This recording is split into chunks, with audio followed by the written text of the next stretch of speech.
evening, skeletons and liches, and welcome to a grave-bursting episode of Blood from a Stone, a tale of love and dread in RPG. Hold on, let me adjust the, I had it adjusted for 6, but then we have 7 windows here, so...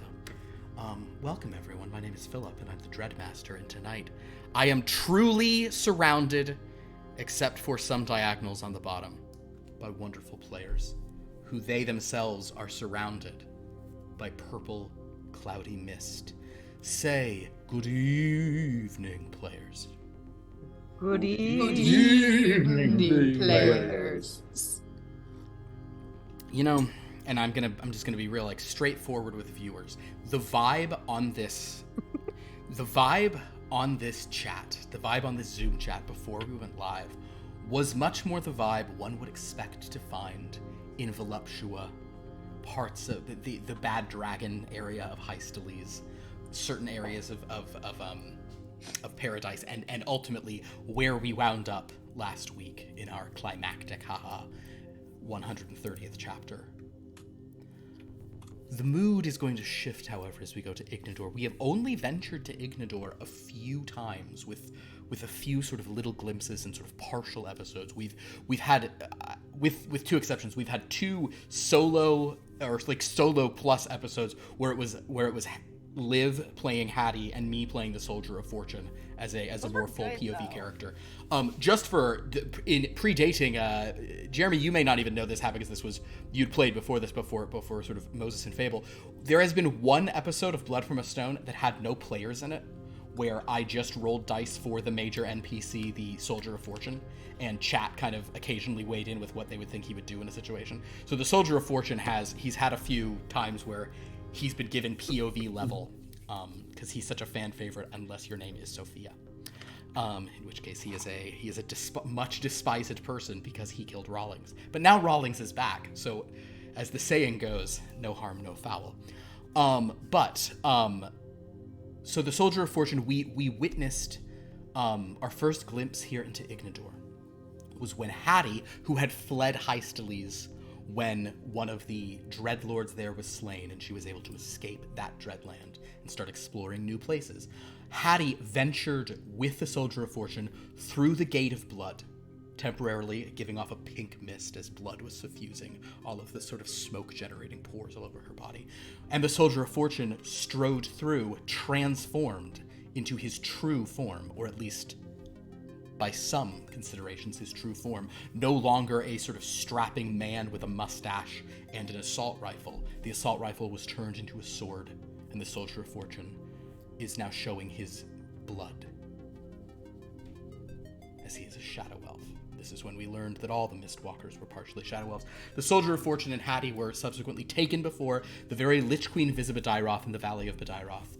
The Soldier of Fortune was attempted to placate her, all because he is in love with someone named Medina, who we may have seen last week.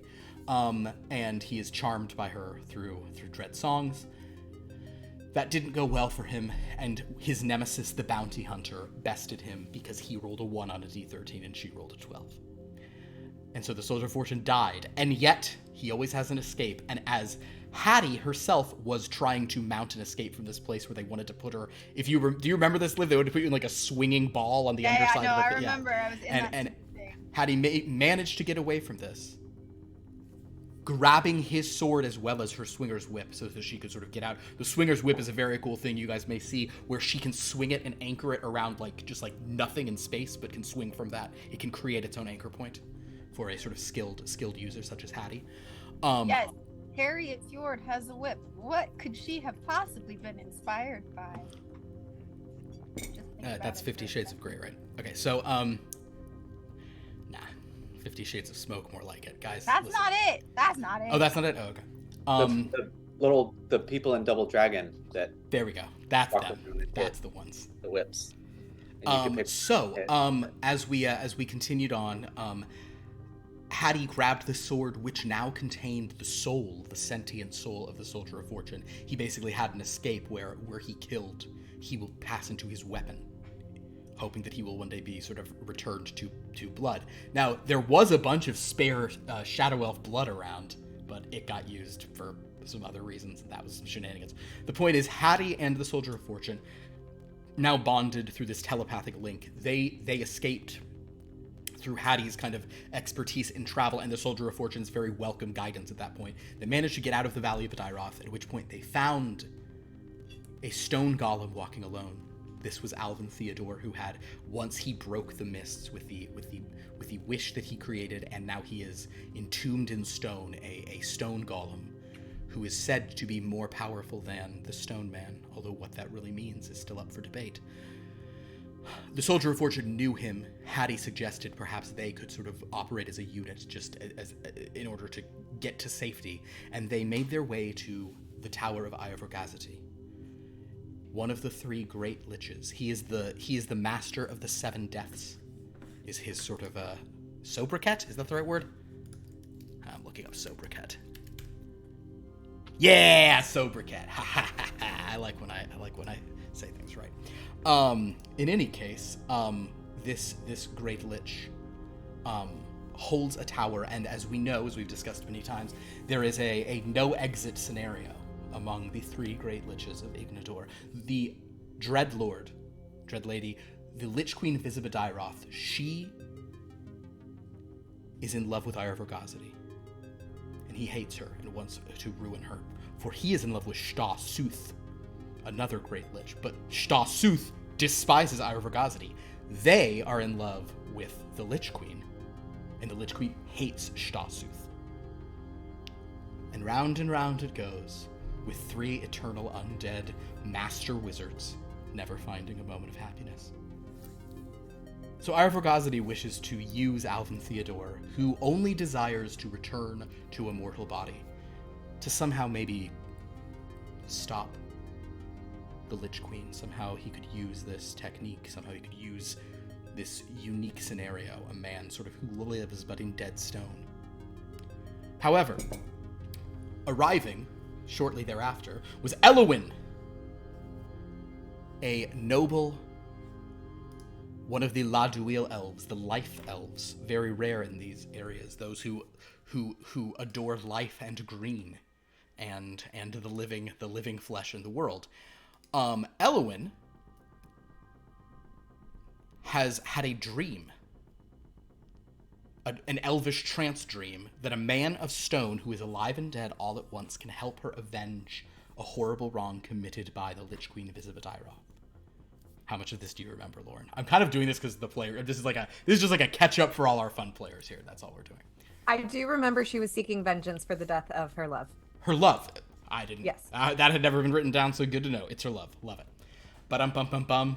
She's loving. Okay, so she arrived with 2 of her attendants, Spellington, an elf who is not here tonight, but his character maybe, and Urrek, a human advisor. Spellington and Urrek were quite canny and sort of useful in granting their spell casting lady some advice. They met Alvin Theodore and Hattie Ford, but they also met Count Dracula, who arrived just at the same time as them. Iorvagazity saw Count Dracula first, while the rest of them sort of gathered together quietly, and Elowin sort of basically said, okay, listen, Mr. Stone Man, I need you to save this. The Stone Man, Alvin Theodore, was like, I last time I helped somebody, things didn't work out.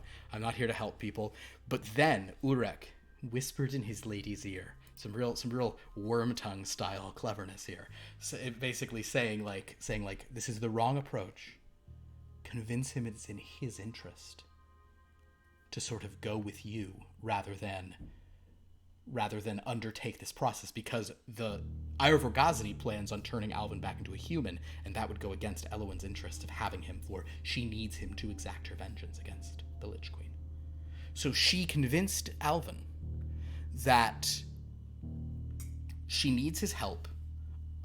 A lich like Iorvagazity cannot be trusted. But I and my sworn allies, we will make an oath to you that you can trust. That if you allow us to help, we will eventually see you back in a human body through what magics we possess. We'll stop at nothing, etc., etc. And Alvin Felt she was largely being truthful, though he knew there were things she was not telling him. Agreed to the proposal. That is the last beat from the from way back in chapter 116. That's when we did all that. 116. Guys, this game's been going on a while. We also are playing a system that will be new to many of you and only the second time for many of the rest of you. We are playing the Deck of Dread. Ooh, Deck of Dread. The way this game works is very simple. You are all going to be dealt a 5-card hand. Okay? So that's pretty much half the deck is gone right there. Okay? You guys will each have 5 cards. When you need to do an action that would be like a die roll in any other system, you have 2 options. You can either play a card from your hand, or you can draw a card at random. The cards in your hand, you will know the value of them, so you'll understand what you'll get for using a card of that value. You should also notice that each of the sort of different traits, physicality, vitality, intellect, and will, correspond to a different suit. When you play on suit, it's called your strong suit. If you ever play on suit, you get to draw another card. That's kind of the benefit. So you'll get otherwise you're just kind of discarding, you're sort of getting rid of all your cards, and you have fewer options and you have to draw from the deck.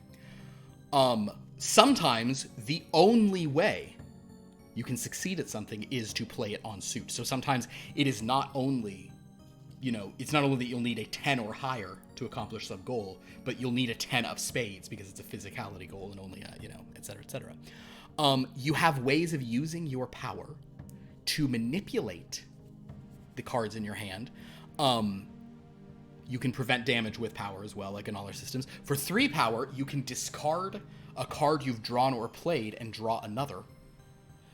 You can also trade a card from your hand for 4 with the hand of another player. So as long as you guys are like in the same room, so basically if one of you has a really good club, and the other really needs to do something involving will, you would maybe spend power to trade cards between you. You can also discard the card that you've drawn or played and use that as a card of a different suit, provided it hasn't already been played. So you could pull a card out of the deck, basically, and turn it into the suit you want for 5 power. Or you can draw an additional card for 5 power, which will basically, add a great deal to your total. Otherwise, aces are 1, 2 through 10 are their value. Jacks are 11, kings are 10, and queens are 13. But whenever a queen is played, it is the equivalent of a 13 being rolled. In addition, if a queen is ever discarded, it automatically triggers a horror surge. And one way that we will discard and we could have a horror surge is if I run out of cards, you all discard your whole hands and we redeal. So be cautious. What if multiple 13s are discarded at the same time? What a cool time for me. You're gonna die. Yeah. Jeremy, how are you following what he's saying? I'm only slightly following. Speaking of which, the hour is at 11 on the Dread Clock. I used my special auto use Dreadstorm last week. Yes, if anyone has any questions about the rules while we're playing, please do so. I think you will pick it up pretty quickly. The main benefit through this of playing on suit, of having a strong suit for what you're doing, the main benefit is that you get to replenish your card.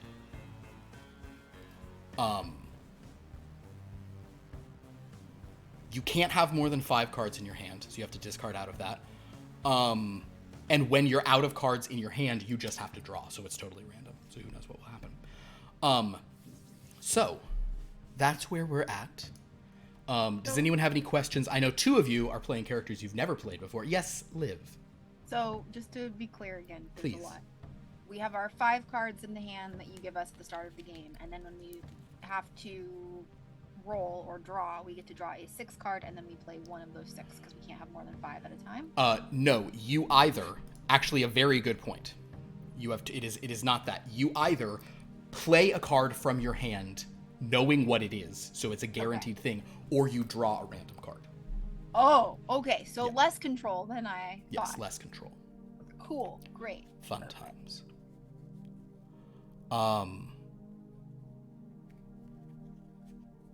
My system was more forgiving than this system. Yeah. No, this is an unforgiving system for sure. So, two of you will, of course, be brand new characters. We'll sort of be getting into this as well. Urrek and Elowin have appeared once. Harriet and Alvin have appeared much more. But I'm excited about everyone. And Zane will, if you're confused, I see your chat saying you understand nothing. Here's the thing. I was supporting a hype train. Oh, I see. And Wait, there was a hype train. Oh, I see. We got a it level was 2 hype it train. was I mean it was a hype train. That's so exciting. Well, everyone, I am going to very quickly now deal out your 5 card hands to each of you. Oh gosh. So that's going to be, I'm going to actually do this over here as like a dummy of a table. So Wait, if we have our own deck. Wait.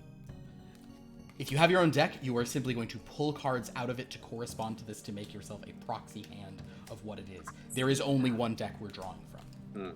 I have just shuffled it, but ooh, we got a couple queens out here. Couple Yeah, ladies. baby. All right. Oof.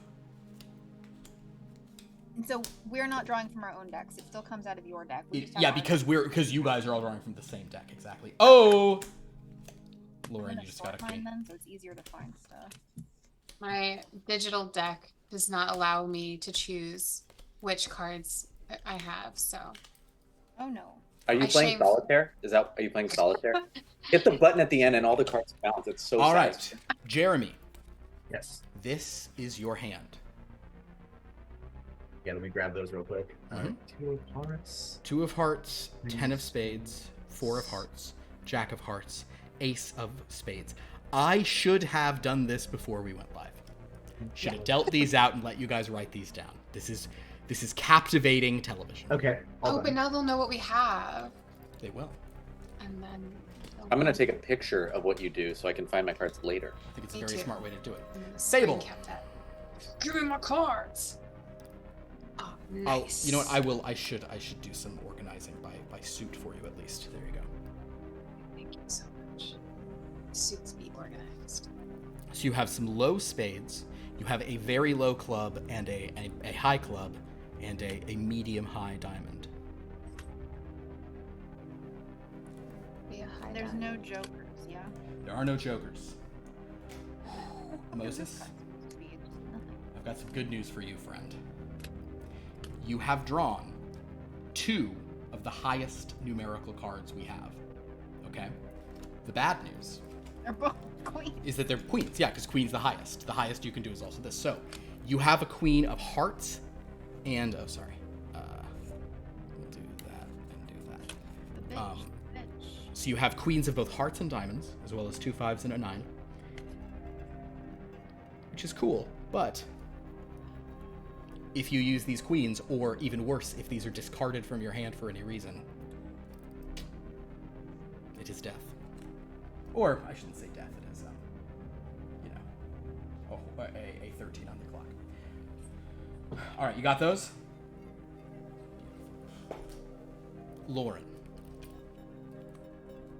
You have a queen as well, my dear. Thank you. You have 5, 6, and 7. So would this were... 5, 6, and 7 of diamonds. King of clubs, queen of spades. Got it. Great. Liv. Uh-oh. You have another queen. So all the queens are in hand. So if we run out of cards, we will be discarding queens if you guys don't use them early. This down so I can retrieve them. Queen Absolutely. of spades. You queen of clubs. Or right. Sorry. Clubs. Whoops. 10 of clubs, queen of clubs, king of hearts, 4 diamond. 4 of diamonds, 9 of spades. Okay. I'm gonna find those. Put them in my hand. And Zane. I'm next. Oh, You were God. next. You were next. Oh, baby. And Give me what you got. Give me what you got, card daddy. That's what you got. You have some mid-level cards, one low one, and then a very high diamond. That's all I need. Perfect. Toby, leave my underwear. Okay. So, with your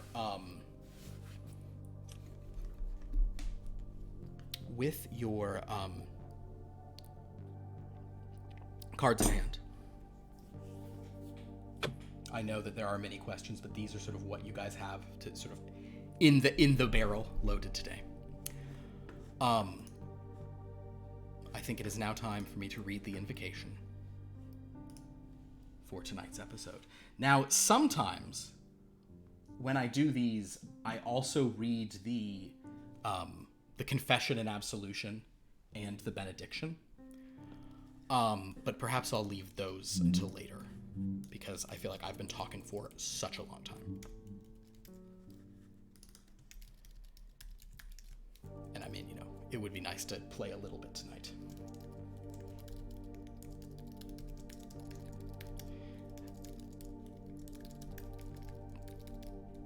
So, with that in mind, oh shoot, this is a longer invocation. Guys, I'm sorry, but I like it so much. Here is the invocation for chapter 131 of Blood from a Stone, A Tale of Love and Dread in RPG. There is life beyond death, I know. And I know this too, Conan of Samaria. She rose lithely to her knees and caught him in a pantherish embrace. My love is stronger than any death. I have lain in your arms, panting with the violence of our love. You have held and crushed and conquered me, drawing my soul to your lips with the fierceness of your bruising kisses. My heart is welded to your heart. My soul is part of your soul. Were I still in death and you fighting for life, I would come back to the abyss to aid you. I, whether my spirit floated with the purple sails on the crystal sea of paradise or writhed in the molten flames of hell, I am yours, and all the gods and all their eternities shall not sever us. Zane, why don't you say things like that to me? I do while you're sleeping, but I don't know if you're gonna judge me or not. So anyway, now that I know, I'll do better. Just a disembodied voice. Lies.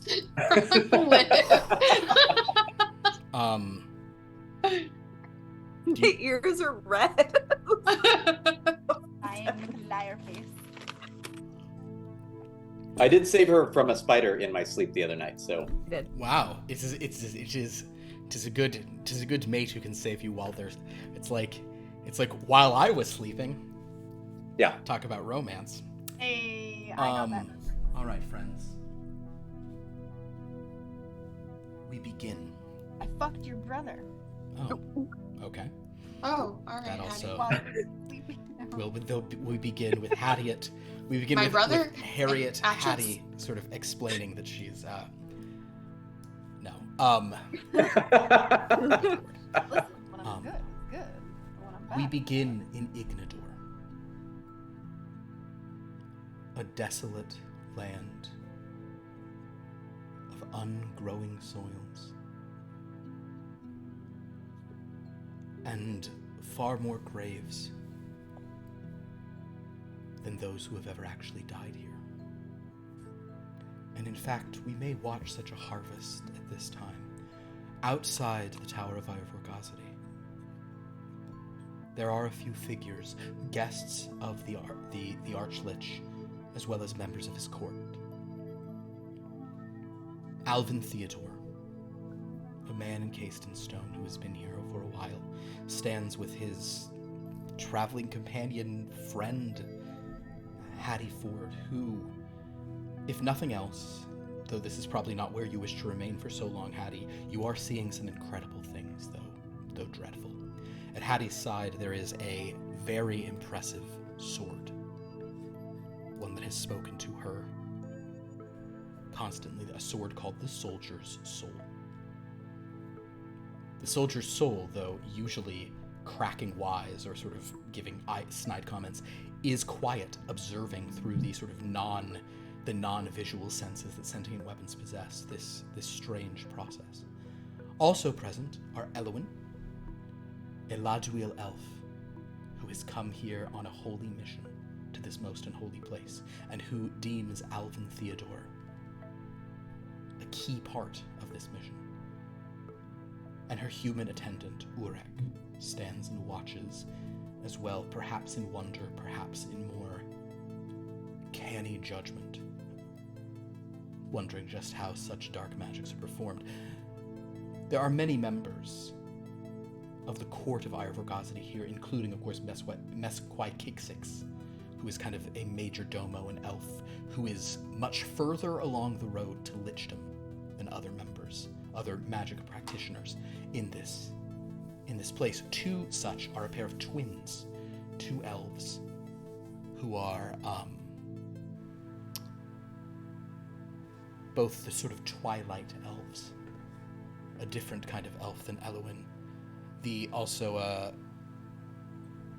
And both magic users in their own way. This is Atris and Chadelaid, Qulenem. You all watch as Irovergazity, high up on a balcony overlooking the lands surrounding his tower, with his massive muscled body, a very strange look for sort of a sort of, as we've said, a very Skeletor vibe, for he has this sort of rotting flesh skull atop, and then he's just this huge, massive, rippling barbarian's body. He raises his hands and begins chanting in the Fantese tongue of the dead. Skeletons, spellcasters, others in his ambit, they all begin to chant along with him, lending him their power and force. It is an eerie, dreadful, dark magic. Alvin and Elwyn, and Hattie and Urrek, being visitors here, you perhaps have heard what they were saying. You heard there was about to be a harvest. You're not quite sure what that meant. Or maybe you were. Maybe, Elwyn, this is something that you have known up to this point. But regardless of whatever it is you thought you were going to see, the truth is much stranger. As a barren, desolate stretch of land outside of this tower begins to shift, ripple almost like it's a mirage, seen as you stare at the sand as the sun beats down mercilessly. But this is no mirage, and you can even hear the grinding of stone and the shifting of matter. And before too long, another graveyard fills a spot in Ignador. The dead from somewhere else, having been laid to rest, are now no longer to be restful. The harvesting of bodies and corpses, the harvesting of rotting flesh and bone, the harvesting of the headstones that are there as memoriams. Hattie, you even remember that when there was a dreadstorm, when you were in the Lich Queen's palace, a dreadstorm had various bizarre, like, stone creatures, and you see a few sort of stone statues amidst this. You recall that you spoke that an angel attacked you. The statue of an angel attacked Hattie when she was trying to get her whip and her sword, and you spoke to the angel in Celestial, and the angel replied to you in Celestial saying sex and drums and rock and roll, meaning that probably was a grave somewhere in paradise. But more graves are now being brought here to Ignador, specifically under the power of the great Archlich, the master of the seven deaths, Irovergazity.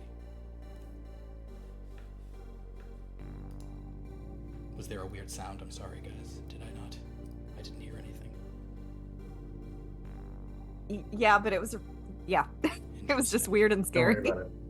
Fair enough. Maybe you bumped a mic or something. Not that? Okay. Nope. Well, in that case,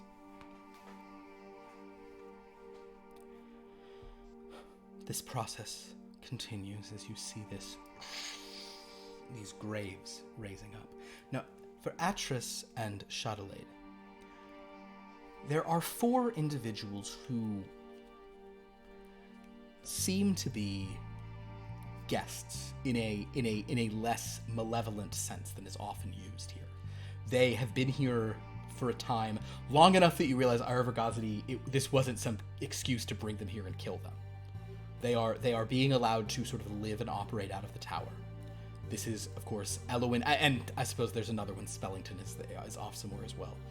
Another sort of Ladwil elf. But Alvin, Harriet, they are notable figures. Alvin is a walking statue. You've heard of stone golems, but one who speaks the way this one does is much less common.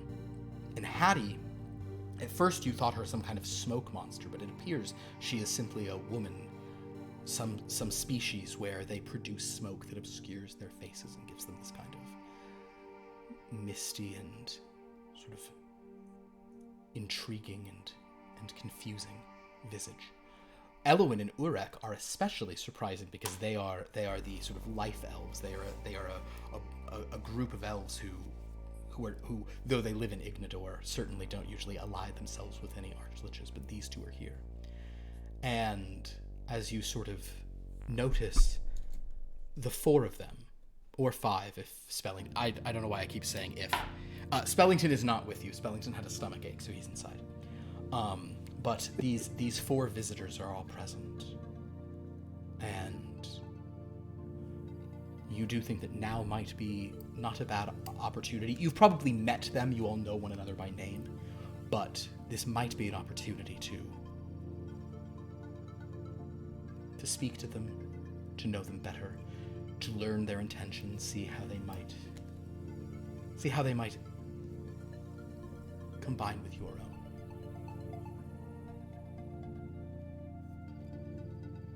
I think Chad's going to be very curious about the statue golem. Oh, of Alvin, yes. Of Alvin, yeah. And how tall are you, Alvin, by the way? I think you're like, almost, he's like 11 feet, 10, 11 feet. 10, 11 feet. Oh, okay. Large size creature in old D&D terms, yeah. They have special rooms for you in the tower. Do you have like a whole special bed built up? Do you sleep? I beg your pardon. I'm so sorry. What my brother means to say is, we hope your accommodations have been to your liking thus far. Your stay. Yeah, what he said. Thanks, Atris. I'd rather be elsewhere, but it's fine here, I suppose. Very good. And the rest of you? Yeah. How fine do your stay in this tower? It is Chad. adequate. Thank you. Urrek just looks at Elwin him. will just Says look out nothing. the window. Wonderful to meet your acquaintances. But you are to Elwin. And then, Who I am is none of your concern. oh. All I right. beg to differ. You've been lodging in our home for quite some time now. I believe it is at least some of our concern what your intentions are. Well, you have not inquired as until you have not. Let's backtrack there. You have not inquired until this moment. So, Consider this our inquiry. Hmm. Alvin, You would do best not to speak to us in such a familiar tone. Trust me. This is anything but familiar. I regard you in the utmost respect. Of course, anybody who can enter this tower without outright serving our Lord Evogazity is, of course, someone of great import. I simply wish to know more. As a curious mind. Urrek will look at Elowin, because she has the final say. Just not say anything, but just a glance, like, yeah, and she'll shake her head and continue to look out the window. it seems that now is not the time where we wish to divulge anything about ourselves, but thank you for this lovely conversation. Wolves. I'm known for my conversations. I'll keep that in mind. And I quickly just turn to the next person. Hattie. Were you going to say anything about this? Oh, we can't hear You're you. muted. Can't hear you. That's you're what. muted. See, that's why I saw you like open your mouth a few times, and you were probably talking. But now in my head, I was just like, oh, she stopped talking. I'm muted right now? You're now not you're now, not. but You're a not. moment ago you were. Oh, okay. I didn't press anything. I think I was just being too quiet. I was asking, have Hattie and Elwyn met? I don't remember either. They did meet. Oh. Liv was not present. Ah, Oh, that would explain why I couldn't Liv as a roll that. player was not here. You guys met one another. You are all in at this point. Dracula was also a visitor for like 5 minutes, but then he did turn into a bat and fly away. Also, Elwyn is like, she. Did we decide she's royalty? She's definitely like up there because she has 2 She is, yes. sentinels. She is Or certainly whatever. some nobility of some degree, yes. Yeah, it's like the mirror universe, Corinna. So it goes. Rogue. Great job. Thank you. It took me a second, but I got there. Yes, so Hattie. I just think this is the strangest assemblage of characters. When was the last? When did I meet Elwyn? I'm sorry, I don't know the circumstances, so I'm struggling to jump in. Understood. So basically you and, do you remember when you and Alvin came here and met Ira Vergazity? You may not even remember. Yeah. So you guys were here. Basically, imagine like the next day some more people came. So you guys are like the I've guests seen her table. Again, after not having had seen her for a while. Exactly. Okay. I will, however, say that actually another voice makes itself heard only to Hattie. The voice just says, "Oh, who are the gruesome twosome here? I don't care for these twins. Do you think that Archlich would be mad if you just drew me and cut their heads off?" I think the last thing we need to do is stir up any more trouble. Yeah, you would say that. I'm getting bored here. I'm not the one who got himself turned into a sword. Yeah, well, I'm not the one who... I don't... There's not really a retort that I have right now. Listen to me. All joking aside. This will they, won't they banter has gone on long enough. I They need to get back to certainly Medina. Won't. Well, now we definitely won't. Listen, Hattie. I've got to get back to Medina. Yes, in all good time. I'll see what I can do to help you. But right now, we've got to navigate this situation. Indeed. Too goddamn many elves around here. And I understand the irony of me saying that, but you gotta admit they're... Oof. Oh, I hate elves. Listen, Pointy. Just keep it in your sheath for another Yeah, day. well... Sadly, you never pull me out, so... Yeah. Is this a conversation? Can we hear No, the this one... is a telepathic conversation between a woman and her sword. Sorry, yes. Oh, okay. I was just checking. Yeah. Does it, when she has these conversations, does like Liv, does your character kind of like glaze over? Like, does it, like, what does it Yes, look but like you- to us? You can't see her face anyway. So, Yeah. like, Oh, yeah, actually, you really... Yes, with her, you really don't know. Oh my god, Liv, good point. Oh my god, being a smoking one with a magic sword is the best situation. No one knows that you're having telepathic conversations. the smoke just gets thicker, so you really just don't know Yeah. what the heck is going on. Wow. It just... Okay, so Chadelaid is like a shadow sorcerer, an illusionist, and so he's like absolutely fascinated by Hattie. Oh, for sure. Yeah. And so like this is happening, but he's like literally like studying, like walking around her and like looking for like the magic illusion that's causing this, and is very confused. Understood. You see something you like? Indeed, I do, madam. What sort of magic is this? How have you made yourself smoke? I just smoke. You- And with that, she'll take out a cigarette and Oh wait, I had a delivery right before the game. Of on that point. Hold on. Oh, Didn't, what's happening? I'm These scared. Bubblegum smoke. No, I'm scared. Pierce showed up at my door when I was already online with some people to hand me some I miss those. Oh my Hey, god. why didn't you bring any to me? I don't know. I think because he said if I wanted a break from this, and I was like, as if I'm just gonna chain smoke him. Oh god. That's not what chain smoking is. Chain smoking's where you fill your mouth up like in old cartoons. You have like 30 in your mouth, like that's what chain smoking is. Oh, Okay. You're so cute. I remember from cartoons. No, I know chain smoking is to be in kind of like a lame band. So, Laura got that eventually. But yes, so as Hattie pulls out a cigarette and puffs upon it. Although Hattie, you may be running low on cigarettes because I don't know how available they are here. So but this is a good moment to burn one, but No more leaf. yeah, Aw. it's bad news.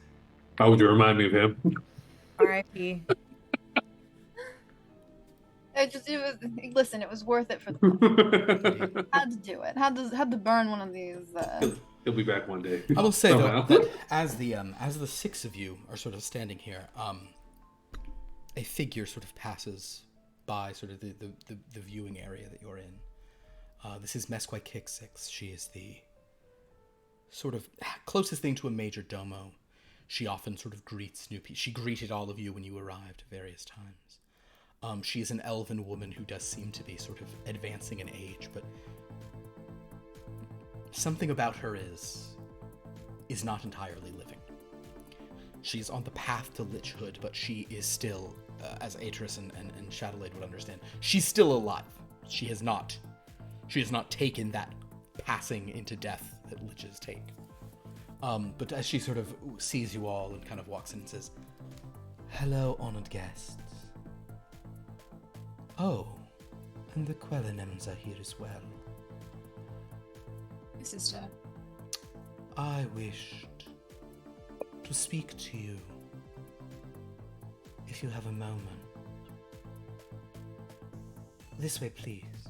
And she sort of gestures to Elwyn, Urrek, Harriet, and Alvin. The Quelenems, you believe that you could follow if you wanted to.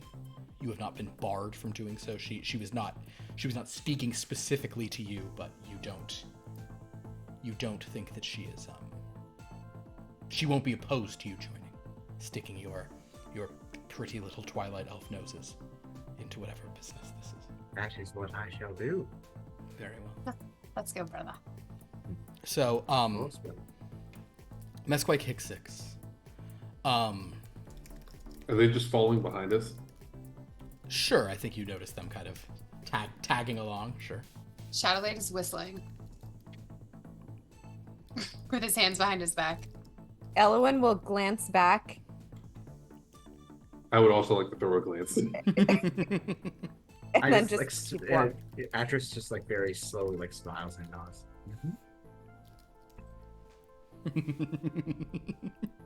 Oh, these two are already. There's just all sorts I'm of gonna give the most devious eye roll. Oh, I'll tell you what, Urrek. We haven't had a card yet. Urrek, my friend. I would like for you to this will not be in terms of fearsomeness. This is intimidation of a more sort of social nature. I would like for you to make an intimidate draw. Nice. You could put some points in intimidate. I do think this is something you'd probably have a standing bonus in just based on the nature of your character. You have 26 total points. You cannot go more than 5. Okay. So if you'd like to put 1 or 2 in, and you can always put more in later, just not above 5. I'll do 2. 2. Great. All right. So you got 24 remaining. And from your hand, you could play a 5 Yeah. or a 9. A 5 is a 7, which would be a moderately, it would sting a little bit. It would be a moderately dismissive eye roll. If you play a 9, that will get you to an 11. Never forget. That will be an extremely intense eye roll. I'm gonna commit to this eye roll. I'm playing a 9. You're going to play your 9. I love it. Because he's also trying to impress Elwyn, right? Of Sure. course. If you could bust out a damn queen. That would be a thing. But yeah, that would be an incredible eye roll of 15. But yeah, So if you throw out a 9, I will tell you that you're gonna discard this. You do not get a card back because this is not on suit. Okay. Cool. So pull your 9.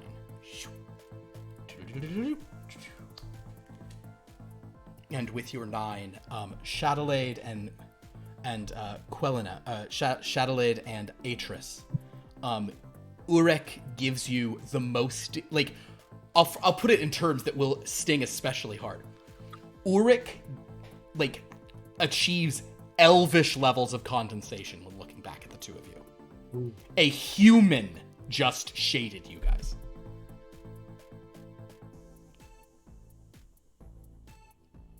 Dare you send the shade towards me?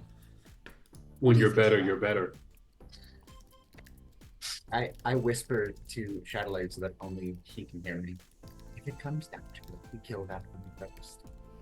Definitely. I'm still smiling. Of course, brother. You're so smart. I know. Keep watching. Keep watching. We keep walking. Wonderful. You are eventually brought into you're eventually brought into sort of one of the chambers here. There's this palace is exceedingly kind of confusing to walk around, and though Hattie with her sort of tracking ability, and I think Alvin, you're actually a pretty good tracker as well. Elowin, do you have any points in navigate track under intellect? No. Okay, cool. So I will say that you and Urrek have probably been hanging with Hattie and Alvin, not only because you want to use Alvin, but also because the two of them really do seem to know where they're going. They have a navigational mastery, one being an explorer, the other, because that literally he was a like, that's what Alvin was good at back when he was a human, was, navigating his way through the gardens. So you probably often keep with them, but so this is a room neither of you have been in before, but it is akin to many other sort of rooms. It's largely the room where you all met each other. It's just a different version of that.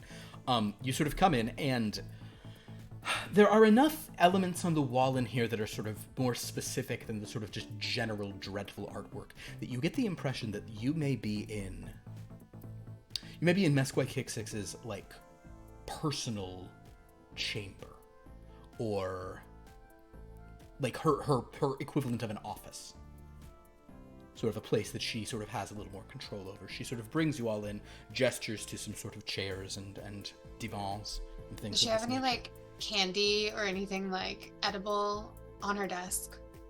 She would not. She probably no longer eats. Okay. She's that far along. So Hattie is the only person with anything, remotely edible in that nature. As she sort of brings you in, and sort of sets you all down and says, "Well, I just wanted to speak with. Oh, the Quelenems are here. How surprising. Have you made friends with our guests, Atris and Chadelaid?" We've done our best, mistress, but understandably so, they are wary of solicitors of mankind in town. Do not be too afraid of these boys. I assure you they pose no threat. It is not fear. We are not here to make friends. Oh. Well, I'm sure the Master of the Seven Deaths will be sad to hear that. He hoped to have the friendship of the Laduil elves, such as yourself, Elowin. Then we may discuss a mutual partnership. Of course.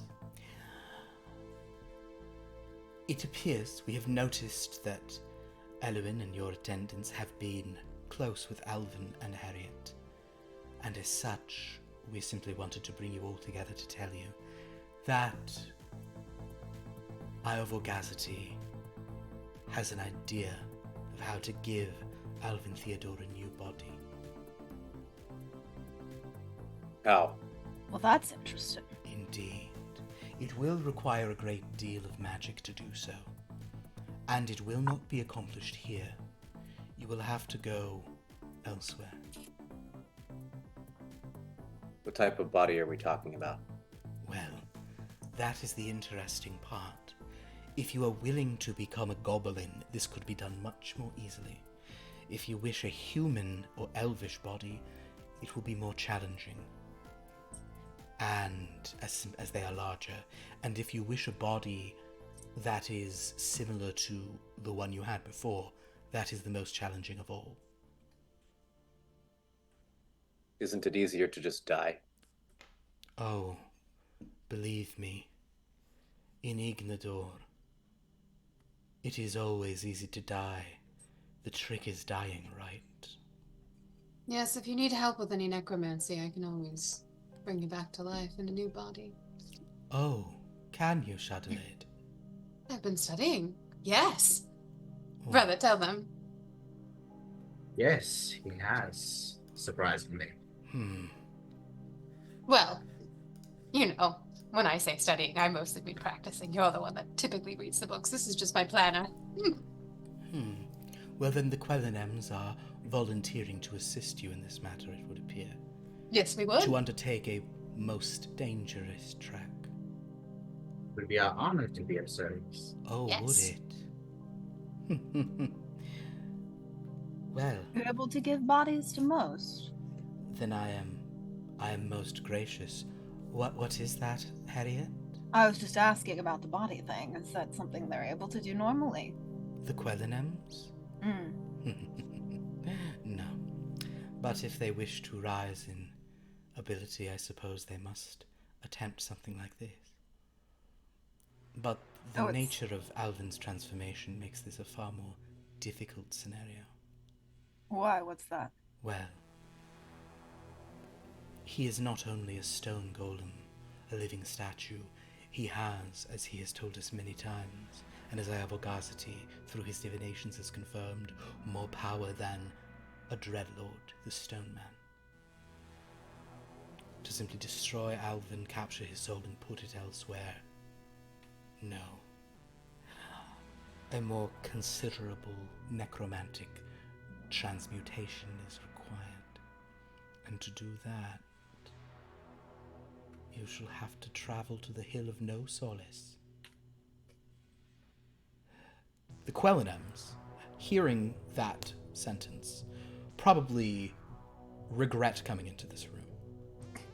Because to get to the Hill of No Solace is dangerous on multiple levels.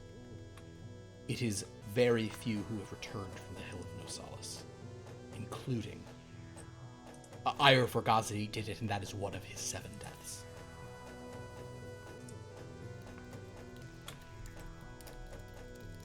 Oh, that's not going to be easy, brother. Do you think we can handle it? Well, nothing is not up to a challenge, brother. Isn't that right? Yes. You'll have to study much, won't you, though? Of course.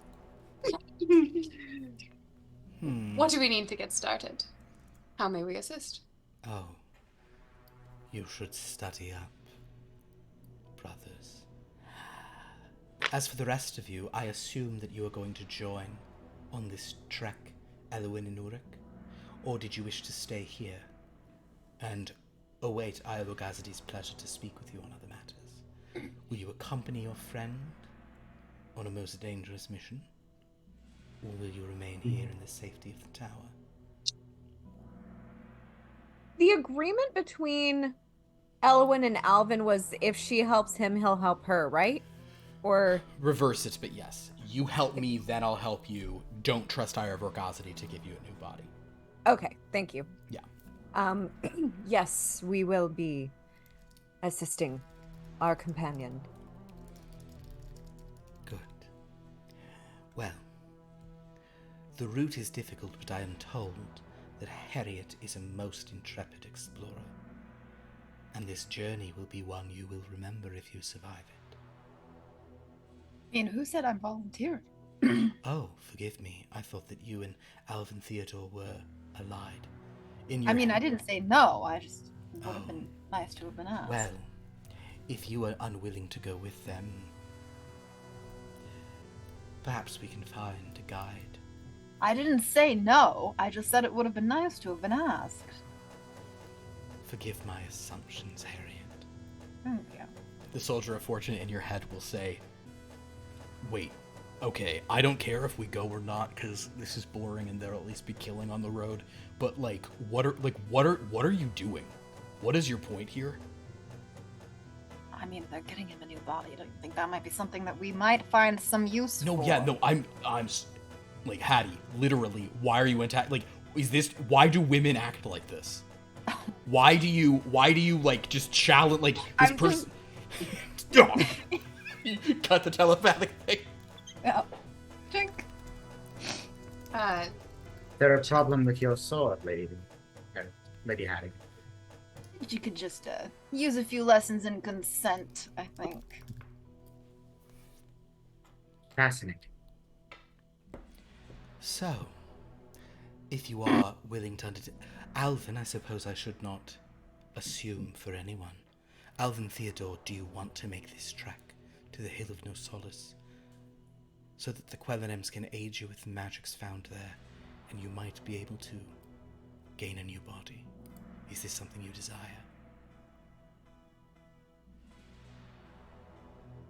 I'm having a hard time knowing if I can trust you and Ire or Gaz. I have Gossity. You are very... Yes. Well, of course, we are friends. We've brought you into this place. We've given you shelter. We've never made any action against you. Seems as I'm more of an opportunity for you. I will not deny that the process by which you could be given a body will unlock certain other magics at the hill. Magics that have long been denied Ire Vorgazity. So who gets hurt in the end? What is that? So who gets hurt in the end? Oh, the Lich Queen gets hurt in the end. How?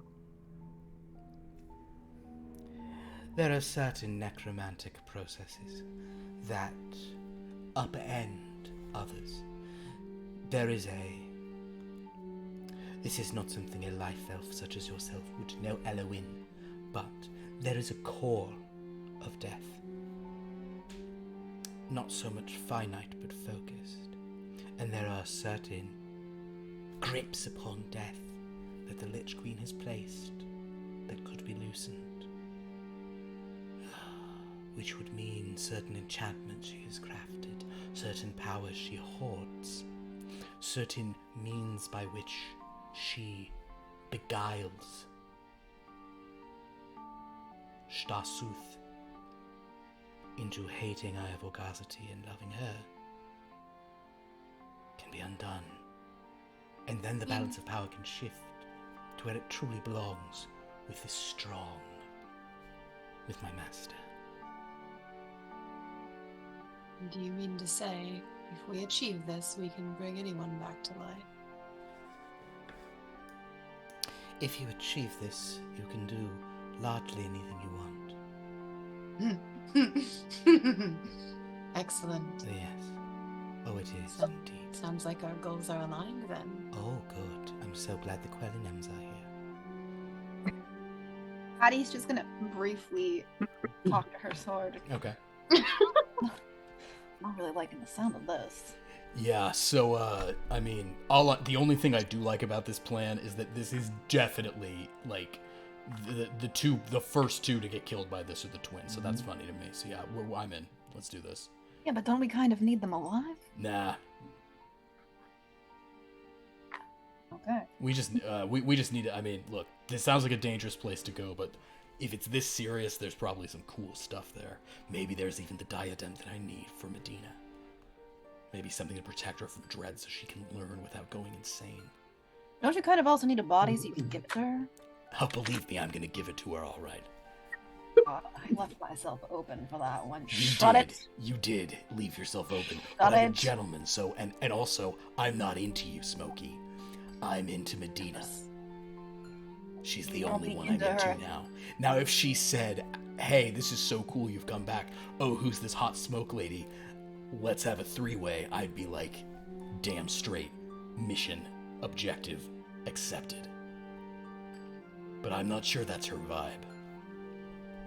You're muted. Liv. I don't know what keeps happening with that. For a sword, you're not really getting the point. You kind of need a body first. Details, fucking details. Fucking details. Alright, she's just gonna suffer it now. And can I? Yes, Urrek. Yeah, Can I whisper something to Elwyn absolutely. in regards to, like, I guess we heard what was going on with you and the twins, like the power and all that stuff. Right? Yeah, you heard all that. Yes. And I'll just whisper to Elwyn, milady, with the right incentives and persuasions, perhaps we can bend these twins to our will and further your agenda. This is true. This group seems to be opportunist, so if we can persuade them to help us, that would be advantageous. And if helping on this quest can provide us leverage over the members of the group. Yes. I will do my best to engage in a more amiable way. I'm going to give like a heavy sigh and say, I'll do my best. You?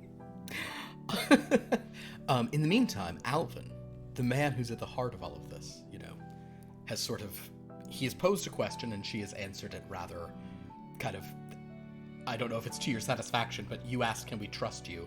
And she basically explained, yeah, because this will hurt this other person. So once again, Mesquite Hixis kind of turns to you, the sort of centerpiece of this plan, and says, so, Alvin Theodore, how does this sound to you?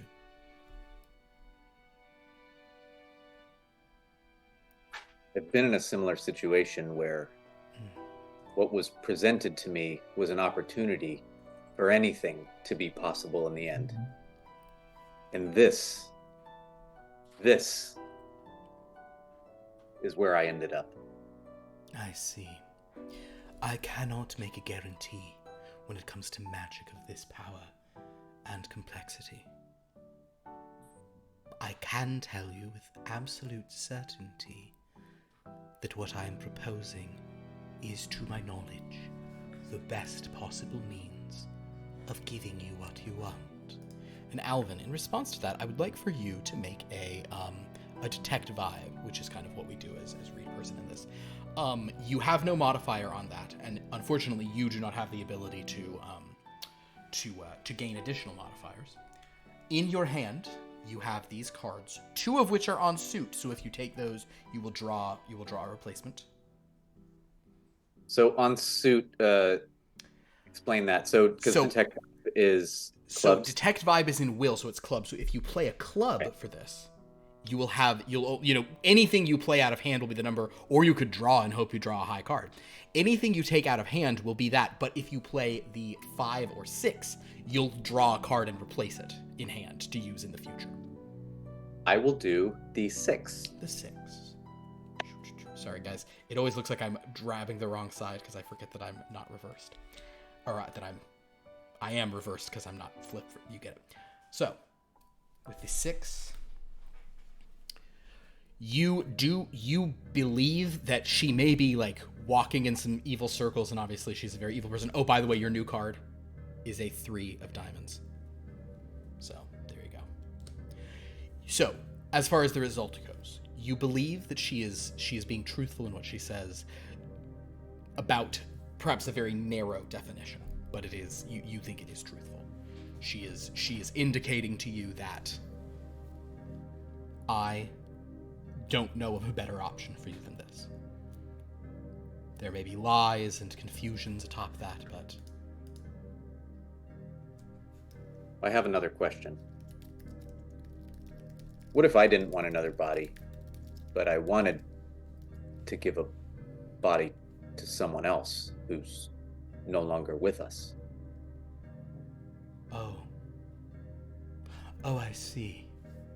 Well, at this point, I think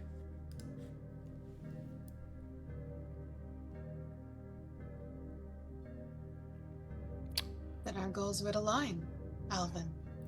Yes, I think that as you're sort of saying this, kind of Mesquite Kick6, knowing a bit about the Quelenems, kind of gives them a look of like, And she will say, as your new guides in the magics of necromancy can tell you, to restore life to those who have passed, in a semblance of what they once were, is a very complex and difficult kind of magic.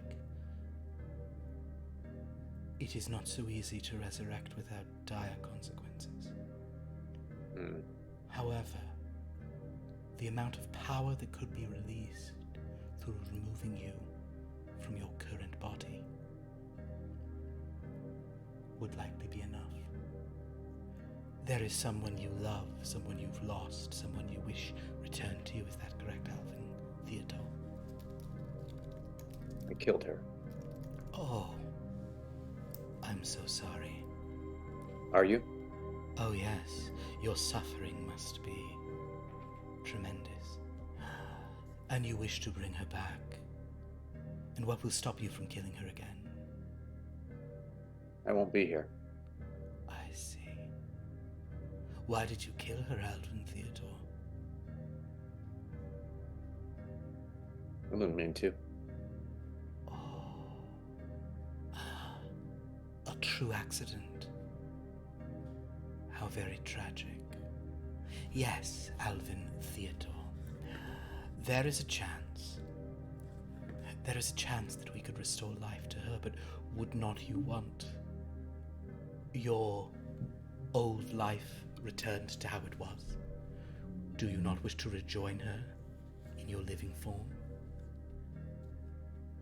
You could avoid the mistakes of the past. If it were possible, but... Oh, it is possible with this power. To restore two to life in this old form would be difficult, but very possible for you. Yes. It has been done recently, in fact. Eye of Augacity gave some advice and has learned that Count Dracula has restored life to not one, but two who were once dead. Did Alvin know who Count Dracula was from Paradise? He might have, like, he probably knows, like, the story, yes. But you also know him from when you did meet him briefly. Right. Yeah. I guess I was just wondering, what was his thought about him? Like, is this all BS to him? Like, oh, the guy from the books? When that guy showed up and looked so much like Dracula and got an immediate audience with Eye of Vergazity, you might have been like, maybe the book was the real the whole time. That vibe.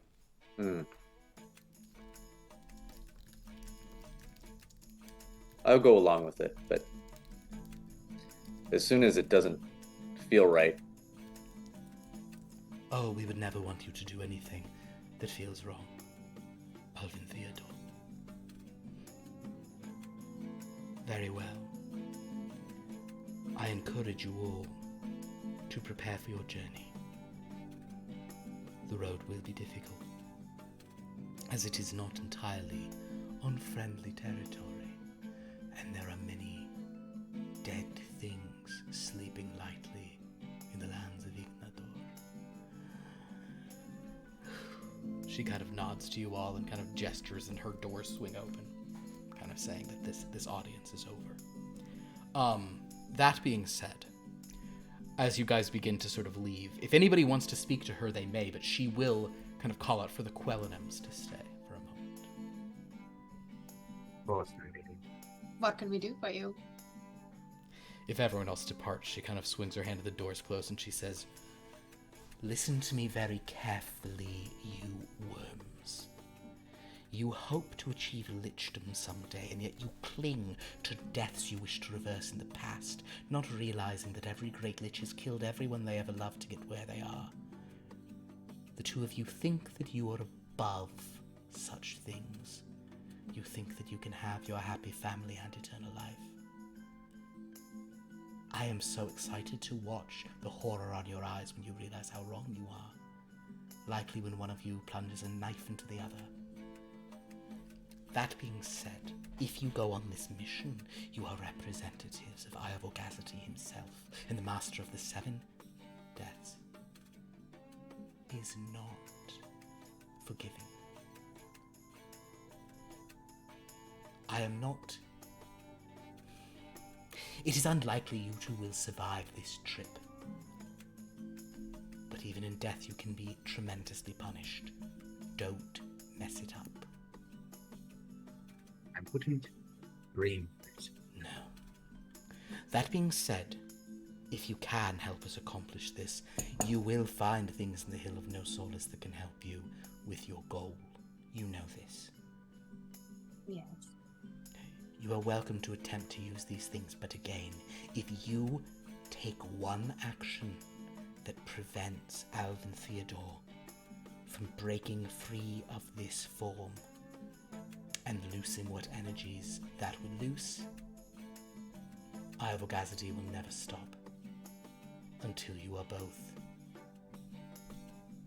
in utter torment for eternity. We would never. I would expect nothing less of us. She just kind of looks at you two and says, very well, then get to your studies.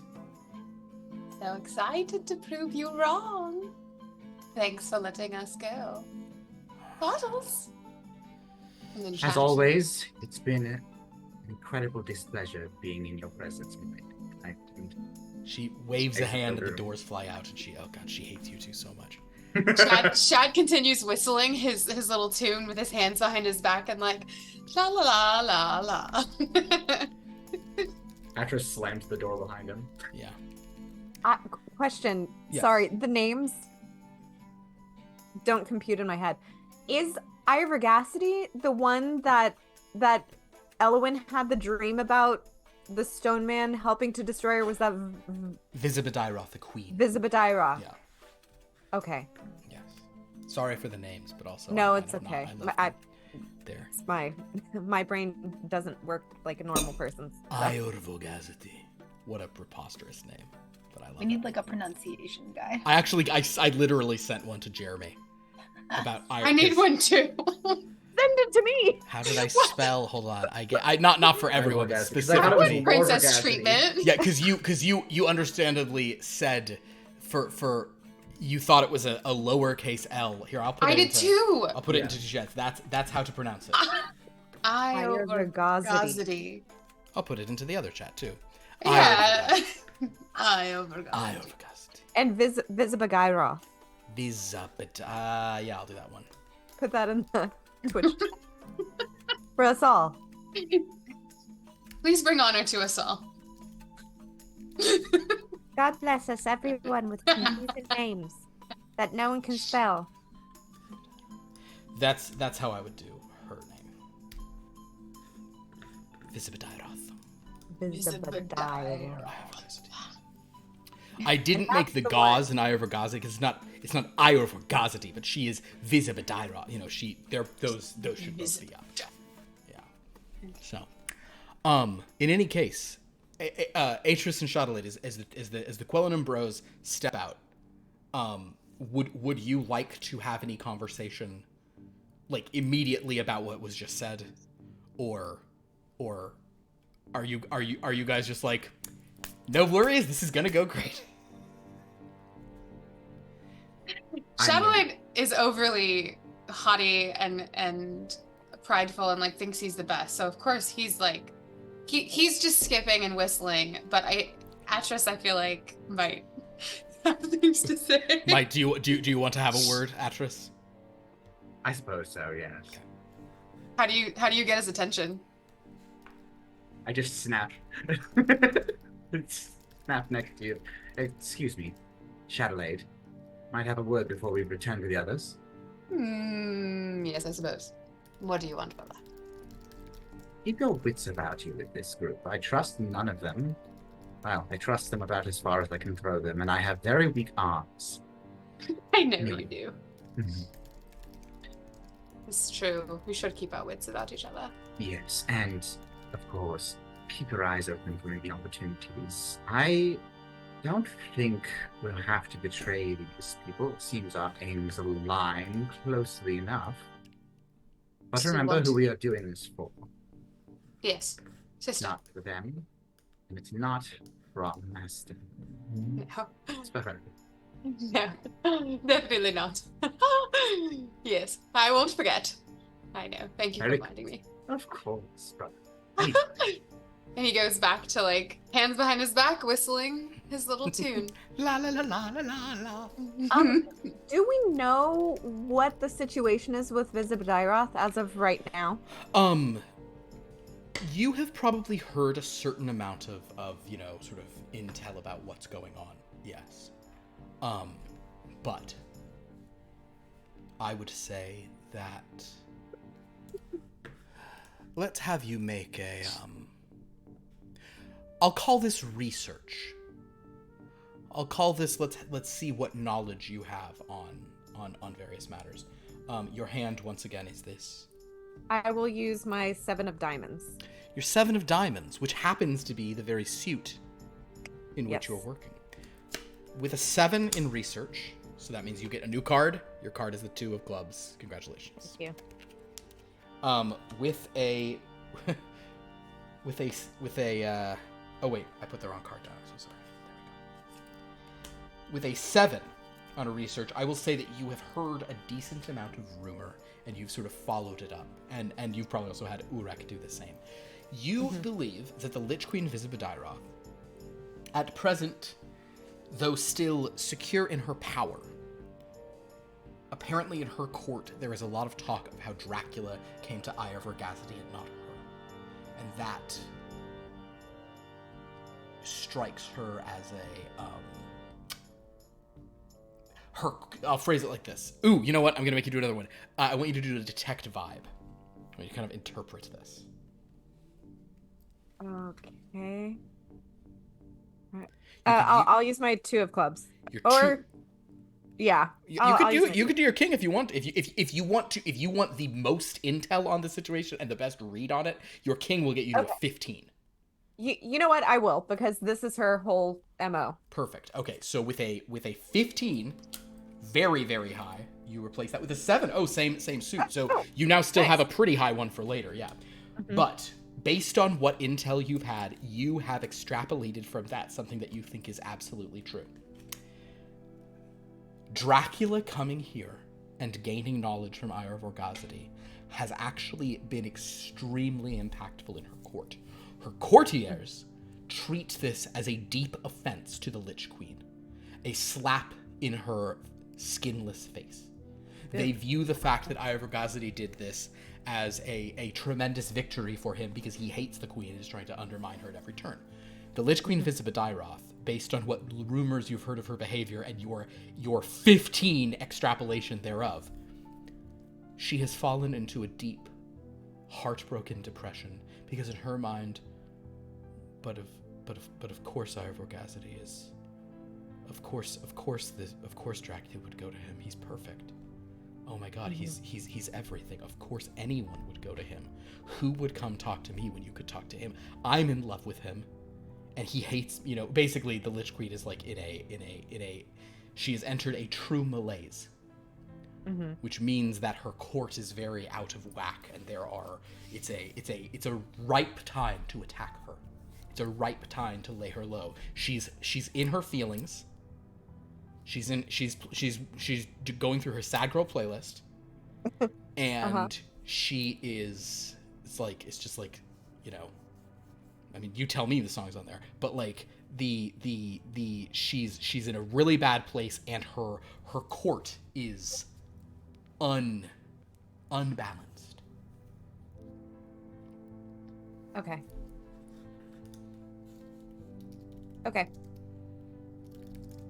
Does Elwyn have any money or resources with her?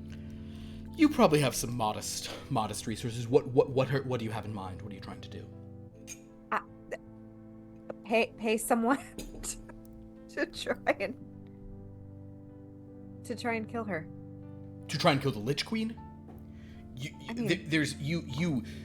Perhaps the individuals you have gathered could do such a thing, but you doubt any just person you could hire. Like, you know, assassins will have a hard time of that. Okay. And I don't have enough money to find one. To be honest, Elowen, do you think the person who can kill the Lich Queen is the 11-foot statue hanging out with you? That's the only person you think can do it. Yeah, well, that's what was in my dream. Okay. Okay. Thank you. But we'll say that you can kind of, you know, you and Urrek. Urrek, if you want to add anything, kind of your own thoughts on what she just said, about what she's sort of, the intel she's received and her interpretation of it, you could certainly, you know... About, like, potentially hiring, about finding someone to kill the Lich Queen. Not so much the hiring part, but, like, the current status of her court. So my conclusion is, if we're going to strike, this would be the time. And as per my vision, Alvin would have to be the one to do it. What do you think, Ulrich? Alvin as a statue, not as a man, though. Well, yes, and that would lend itself to him being able to kill the Lich Queen, don't you think? I concur, but what about the other elements of the group? The twins. No. It has to be Alvin. I agree that Alvin would be a powerful asset in your campaigning at the Lich Queen. But gathering additional forces isn't a bad idea either. Ulrich, my vision. True. Magic. Like Urrek is an advisor. Like, like, oh, I forget. This is all magic. Never mind. Magic. We Damn. We shall consult him and see if he's still willing to assist. And then we will assist him in his endeavor. He seems like a compassionate stone man. I'm sure we can appeal to his human heart beating in that rocky chest. Let us see. And she'll proceed on Understood. to talk to Alvin. To talk to Alvin, we'll say that Alvin and Harriet, so basically, once you guys left, two of you stayed behind, but everyone kind of like broke into their, you know, like had their individual couples conversations. So Harriet, We're all back together now? we're gonna give Harriet and Alvin a moment to chat alone if they so wish. Harriet, if there's anything you'd like to say about this unfolding situation to Alvin, you may. Are you sure you trust these things? Don't trust anyone, but it's better than doing nothing. All right. Just, what if it goes wrong? Everything goes wrong. Okay, all right. Cut the dramatics. It might be useful to actually have an idea of what could go wrong. I'm sure they're all trying to use me to get what they want. And in the end, I die. This ends. I don't know what else to say. That's pretty bleak. The Soldier of Fortune will speak aloud now so Alvin can hear him saying, you're really not the same guy I remember, but I guess you've been through some stuff. Listen, Alvin, I think you're right not to trust anyone, and though no plan survives contact with the enemy, doesn't mean you shouldn't have one. I guess I'm just wondering... For once in my life, I'll say I actually think he's correct. You think I'm correct more often than that, especially... When it comes to killing people in martial tactics, I think you've thought I've been correct every time.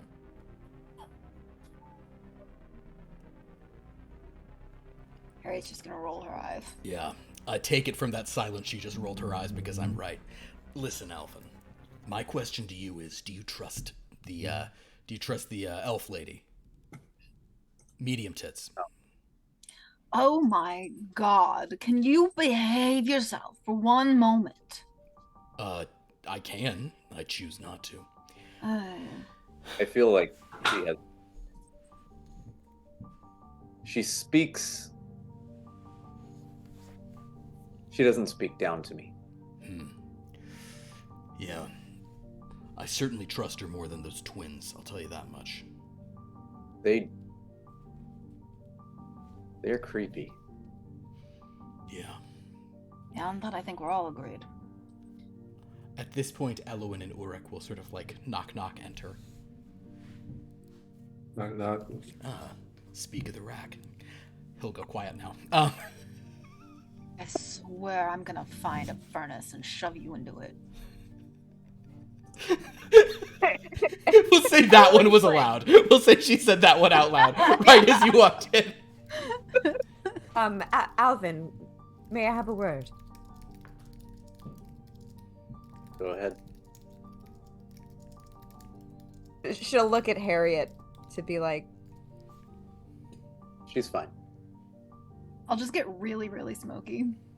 very well. You can't see me. They're just there. Okay, sorry, just to backtrack a little Please. bit. I know it's confusing. I know we haven't been here for a minute. Have I told Alvin my goal of getting vengeance on the Lich Queen? You have. I think I explained it. You have explained that you want vengeance on the Lich Queen and you believe he can help you. He was like, I don't care about helping me, I care about my own stuff. She said, well, you can't trust Eye of Vergazity. So if you help me get rid of the Lich Queen, I will put you into a body. And as far as I know, Elwyn meant that. Yes. Yeah. Okay. So she will say, now would be the opportune time to strike the Lich Queen. She is vulnerable, and there will be no better time. And as I said before, I will help you in your journey. Whatever it takes. To whatever end. I believe you. I need you to end her. Very well. How does this play into the other plan? Sorry. So, Ire Vagazity, he doesn't. He no longer fucks with Visbadiroth, right? He despises her. She's in love with him. Okay. Yeah. And I know this, or Elwyn knows this. Everybody knows that. That Okay. is well known. Everybody. That is a universal truth. Yeah. If you dispatch the Lich Queen, you would be a favored one in the eyes of Say it? Eye of Vergazity. Eye of Vergazity. And hence, anything that you ask for, I am certain you will obtain. Are we keeping this a secret from... I don't believe it should be out in the open. Her court is rather despondent along with her. They're losing faith in her as well, so this would be the time to have a disruption, so to speak. What about the twins? They don't work for her. They were... Wait, right? They work for... Sorry, it's No, also... I am so sorry about this. Yes, they work. They are here for. The twins are in the service of Eye of Vergazity as well. They're in the service of Eye of Vergazity. I understand, but isn't that changing the plan? Not ultimately. Just a, pit stop, as they say, before we hit the road. The Soldier of Fortune will say aloud, yeah, this is what we call a secondary mission objective. That is Elwyn's primary mission objective, but what she's saying is the situation is right for it. No, this makes plenty of sense. What Thank she you, suggests... Sword. No problem. To put it into military terms, Alvin, we're going to set out. We're going to roll out under mission parameters, but then we're going to go rogue. We're going to divert our path away from this hill. We're going straight to the Valley of Badiroth. And we're taking out the Lich Queen. Then carry on to the hill. Preferably as her castle blows up behind us as we walk away in slow motion. I did want to see some of the graveyards here. Oh, bro, let me tell you, the graveyards at her place. Right before I died, I saw them and they were really cool. Hey, Hattie, you fought some stuff from those graveyards, right? Some animated I'd statues. prefer not to revisit them, personally. Fair enough. Hattie doesn't want to talk about it. She was a badass, though. I was like, it was the first moments I was in this sword. She wielded me pretty well, and I'm not even making a filthy joke, because I was literally a sword. It's not a double You entendre. still are a sword. Wow. Thanks, Elowen. Appreciate it. You're very welcome. Do the graveyards have flowers? Oh, Sorry, buddy. Everything here's dead.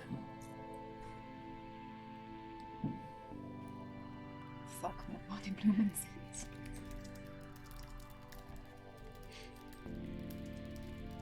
What are we waiting for? Let's just go. All right. So, if you guys are preparing for this mission out, it seems that you will have to tell the twins fairly early in this when you don't go on the path that you're supposed to go. Although, the Soldier of Fortune will sort of say, just so you guys know, if you're trying to keep this a secret from the gruesome twosome for as long as possible, I would strongly recommend Hattie as an expert explorer. You could tell them you know a shortcut. Yeah, sure, but let me just get this straight. We're diverting from the very risky, life-risking mission that has already been warned to us is extremely deadly to divert and add on a second mission where we're attempting to kill the Lich Queen. Yeah. Going back to that place we barely made it out of last time. Come on, Sure, that sounds delightful. don't you want a little payback for what they did to... Realistically, only me. You got out relatively unscathed. Listen, the only payback I want is to keep my neck and keep moving on, but I guess since I'm stuck along for the ride with this one, I'll go. It'll be fun, Hattie. You have a very perverse idea of fun, and do not say another word about that. My perverse idea of fun is war. You're right. It's not a sexual thing. What is more fun to me than sex is war.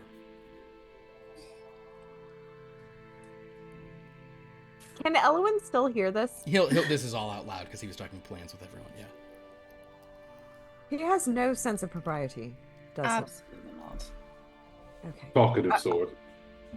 Yes. Are you the same when you have a human, or when you have a corporeal? Corporeal?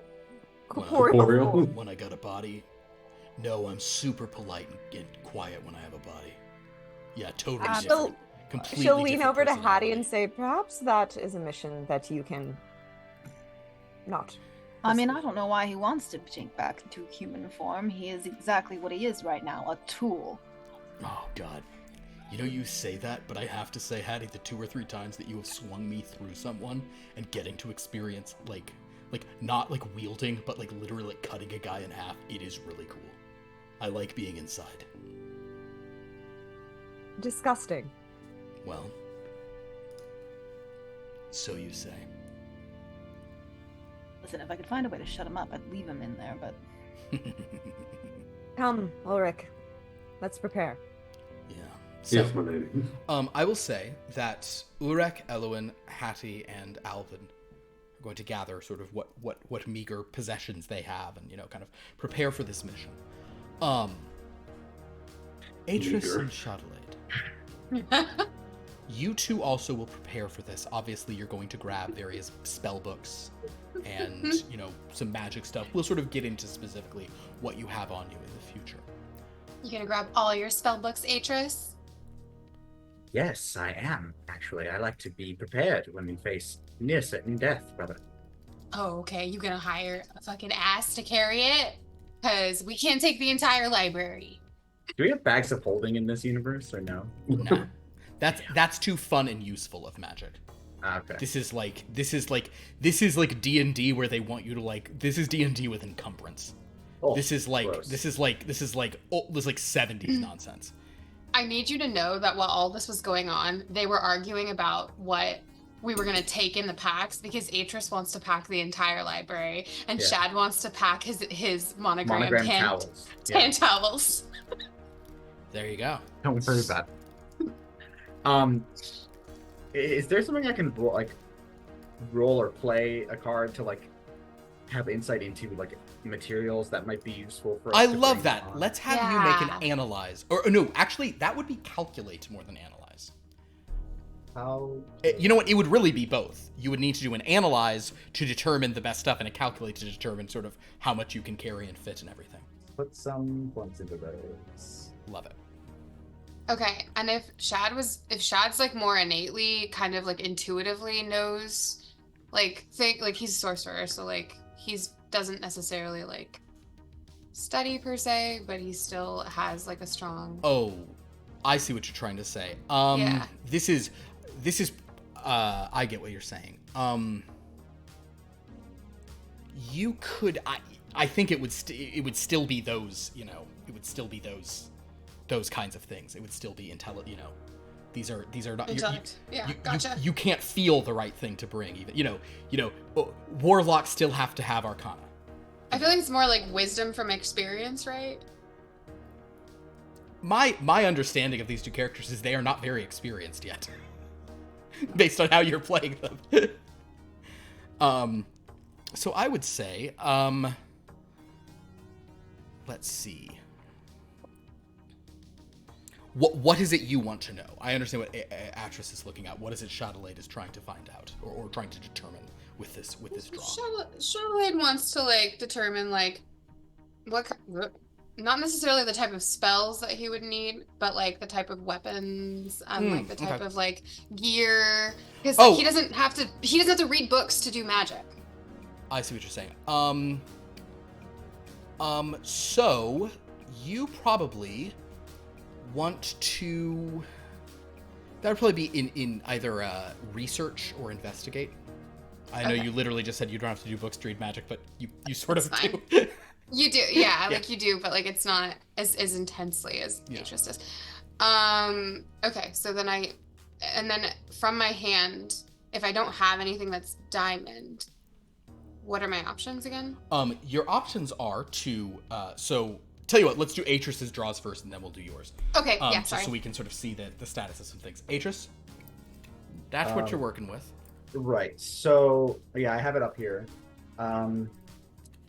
Ace is a 1, right? Yeah, you got some shit cards. Yeah. Now you could always draw. You could just draw. No one's drawn yet. How do I have to spend power for that? Or? No, you just take whatever's on top of the deck. And then I discard 1? No, you don't have to. I can only have 5 cards, right? Yeah, but you when you draw, whatever card you draw, that's what you have. Oh, I have to use the one I draw. Yeah. You either play or draw. Let's not do that. I only need to get like a 6 for a moderate success, right? Yeah, 6 is That's kind of it's like equivalent of like a 10 or a 12 kind of zone in.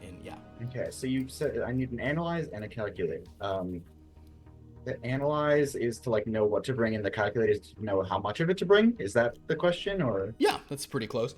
Okay. The other thing, nobody here has played the Jack of Diamonds. So if you wanted to, you could spend 5 power and swap out your Jack for the Jack of Diamonds. No, that's fine. I'm going to do. I'm going to play a 10 for the analyze, so that becomes a 12. It does. And for the calculate, I will play my 4, so that's a 6. Play your 4, gets you to a 6. Okay. In terms of analysis, your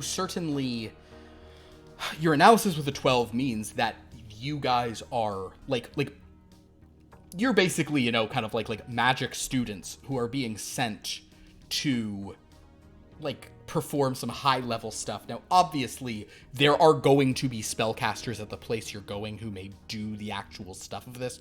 So yours is more going to be like making sure it's all making sense for Alvin and things of this nature. It's kind of so you definitely want to sort of come correct and have every be ready to, if you're called on to do something more complicated. Mm-hmm. So I would say,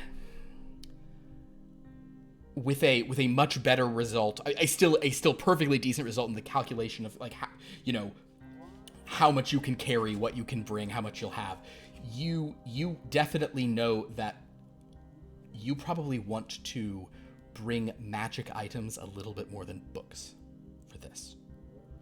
You want to bring you'll bring like a spell book or two. You'll bring some like dark tomes to have of dark lore. But the biggest priority should be on some magic charms and things of that nature. Okay. Yeah, absolutely. And Because how does calculate figure into this? calculate is basically that's like when you did the math of, so kind of you understood that. So basically that's you doing the math with the calculate of that roll. I think you'll probably your best bet with a calculate of 6, I think that you will want to bring the best thing for you and your brother to bring are going to be like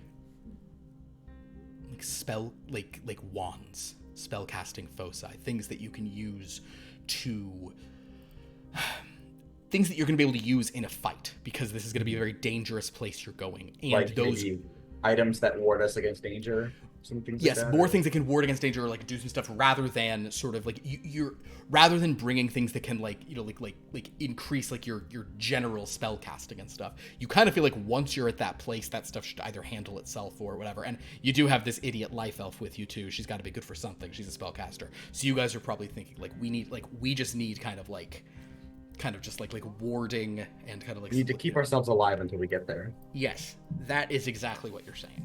Okay. Yeah. I will relay this to Chadelaid. Okay, so Chadelaid, understanding that. Ooh. I have a 9 of diamonds. You have a 9 of diamonds, so you do. Yes. I think that research is probably not one of your favorite things to do, but it would be helpful for you to know what materials are on hand here. Because your brother is saying, because quite rightly, your brother is saying, we need objects. It's us enough. Us alone is not going to be enough. We need some toys. We're gonna get killed. Like you could either, I would allow you to research or investigate what items are available. I feel like I'll do investigate. I don't have any points in either yet. You They're can put both points in diamonds. them if you'd like to. Okay. But a 9 is a pretty good degree of success. If you don't put any for now. Okay? Yeah, and I'm imagining that like Chadelaid is like, whereas like Atris is more like, I read this in a book. Like I feel like Chadelaid is probably like, I fucked around with this wand to see what it did. Sure, of course. Does that make sense? Absolutely. Okay, so But this is a circumstance of you. This is like based on what Atris said, you are needing to like, you do have to look and see what is available. You do have to look and see what is in this castle that you guys could either pilfer or borrow or whatever. That's the idea. Okay, so I'm gonna do that. Okay. I'm gonna go look for things that I feel like Chadelaid's super curious, so he probably would have spent more time like looking around the castle. And you've gotten an 8 of diamonds back. Nice. So there you go. Where was that for your brother? Hey, if you'd drawn, by the way, you would have drawn an 8 of diamonds, so you could have got another. Yeah. Sorry. Well, shit. Yeah. So what do I find on my journey? With your research into this, the best thing that you guys could do, now this would be daring, but it's probably the kind of thing the Quelenems have done at various times. Your best bet would be procuring a twinned set of bracers.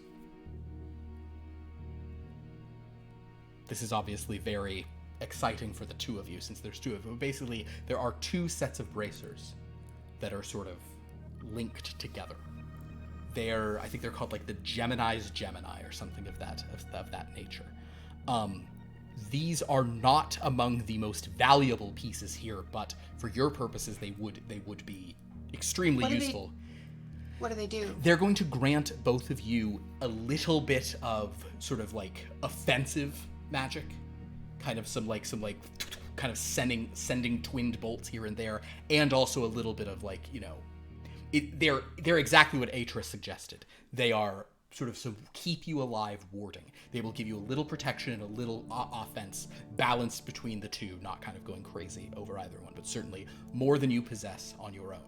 The only trouble with this set, from your research, is that these are technically the property of Ire Vorgazity. They're among sort of the items kind of in the collection, as it were. can we petition our lord for a loan of items to aid in our quest since it's in his interest that we succeed? You definitely can, and you can try to, and maybe Chadelaid, this is a place where you'd want to do this. Your options would be to either steal, or to charm and persuade to do so.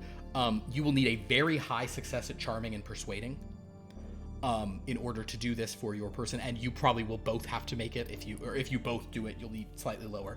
But because in order to charm and persuade your lord of this, basically you're saying, give me this stuff because it's in your interest. Trust us. We're just two twins and you're giving us twin stuff. Whereas if you were to take it, that will also be hard to do. But then because the bad thing would be for him to say, or for Mesquite Kick Six to say no, because then if you try to take it, you are extremely screwed. I say ask for forgiveness and not permission.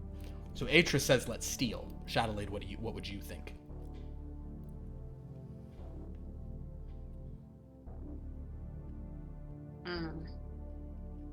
Ask for permission. You know how good I am at charming, brother. But you want to ask for forgiveness. Do you think you can steal it? I know I can. Oh no. I can be rather distracting. Maybe I could create a distraction for us. I think you'd be brilliant at that, brother. Okay, let's try. What do I roll for stealing? And what do I roll for distraction? You'll probably have to make multiple draws. All right, so, 4 for Chadelaid. You're going to do the distraction first, so this will have an impact on this. I also, Urrek, Elowin, Hattie, and Alvin. I feel like we kind of established what you guys are up to, so unless anybody unless anyone has an additional thing you want to do, I'm going to stick with the Quelenems here for a moment. Okay. So, Chadelaid. This is kept in one of sort of the, collection rooms. These bracers are. They're on a rather... Not the most highly trafficked hallway, but a perfectly trafficked hallway where various denizens and, skeletons and various things are just constantly walking back and forth throughout this tower. What is your plan to distract people? That being said, it is unlikely. It will be easy for you to find a moment where no one is in the room these things are in. So you guys can kind of wait around there, but then when the time comes, how does Chadelaid want to make sure no attention is paid inside? Okay, so it's like a trove, basically. It's less a trove, almost like an exhibit room. An exhibit. Okay. Like various items where Ira Cassidy can stride through and look at the collection. Okay. These are also. This is something he's never worn, would never wear. Okay. But, is there doors that I can close, or is it oh, you have to come in and there's a door and there's probably no. Jeremy, give me a D13 roll. This will be a essentially luck roll on that 7. I will say that there are a set of doors into this chamber. Yes. Okay, so I am going to close. I'm thinking I'm going to close the doors, and if anybody asks, I'm going to be so and so got real sick in there, and it's nasty, and we're cleaning it up. So your plan is actually going to be you're not going to create a big distraction. You're going to prevent anyone from entering while Atris is in there. Yeah, are there 2 exits? Jeremy, another D13. 10. 10. Only one entrance to this room. Okay. Yeah. I don't want that to be I don't want to close. Wait, did you want 2 doors? I mean, I was thinking, I was imagining if it's an exhibit, that's a high level thing. So it's like imagine it's like an art gallery. It's like a chamber of this display. Yes, there can be 2 entrances in that case. Okay. So I then thought you I'm wanted one. That's why he rolled a success on luck. So yeah. Oh, I'm thinking like the main entrance of the gallery or whatever. Like, Then there can I'm be ima- like a back entrance or something that I Yeah. can sneak out of. yeah. Okay. So, you guys go to the gallery. You wait a few people cross here and there, but no one is currently within the gallery.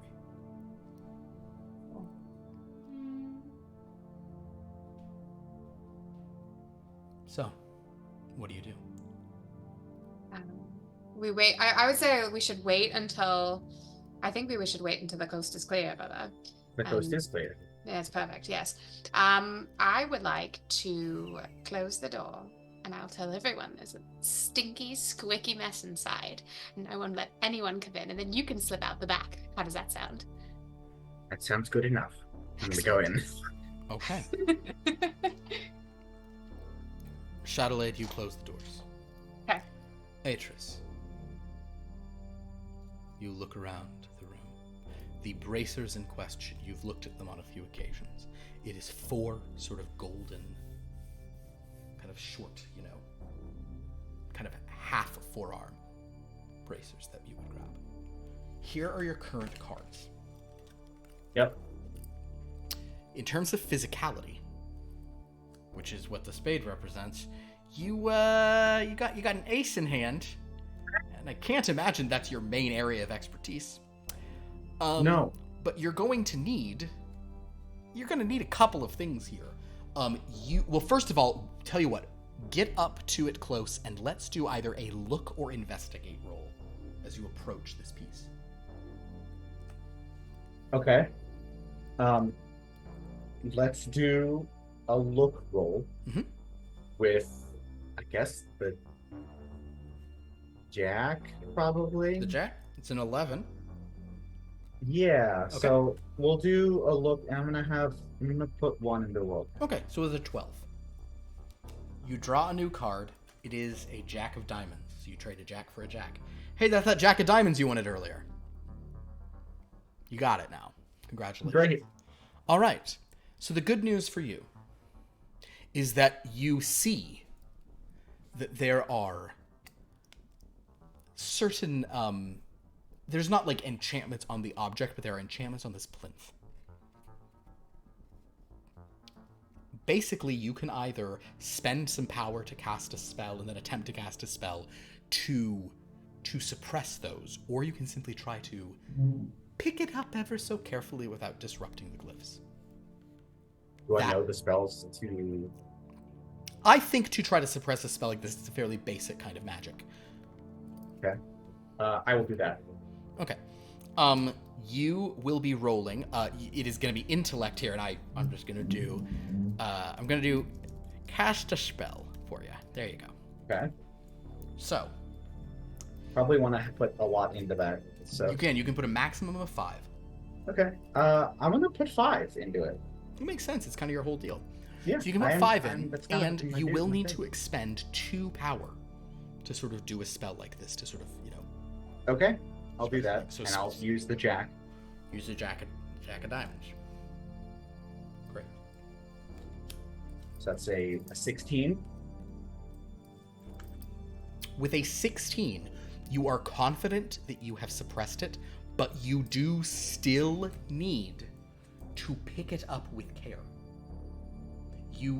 When you pick this object up, you know that you need to, you're gonna have to be careful.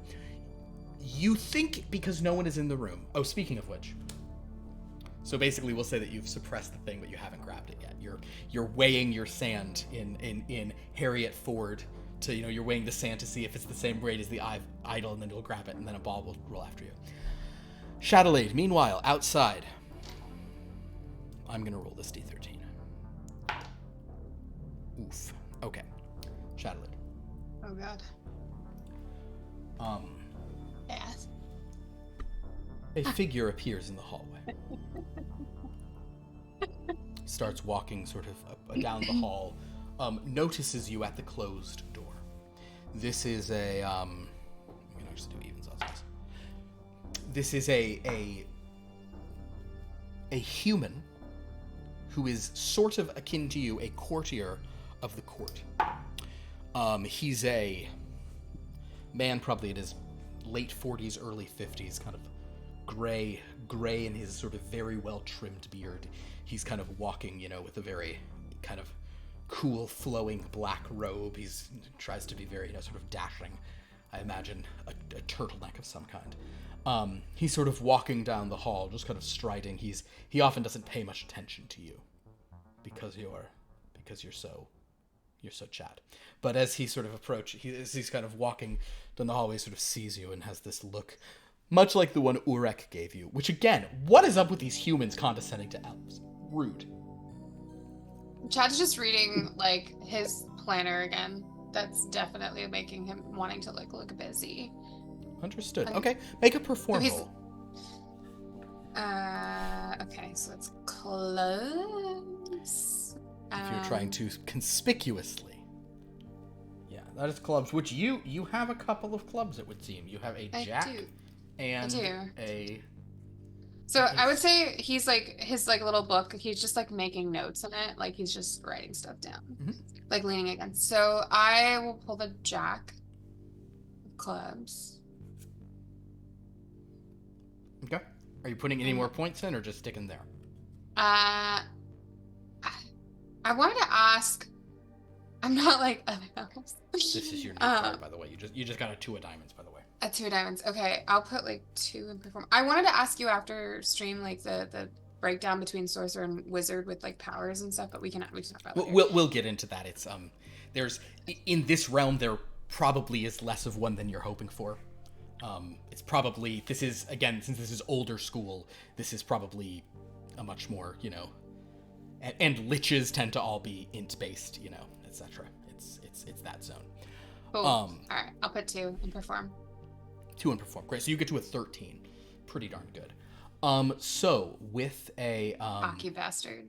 Literally cocky. Yeah. With a His initials are COQ, by the way. He's very proud of that. Oh.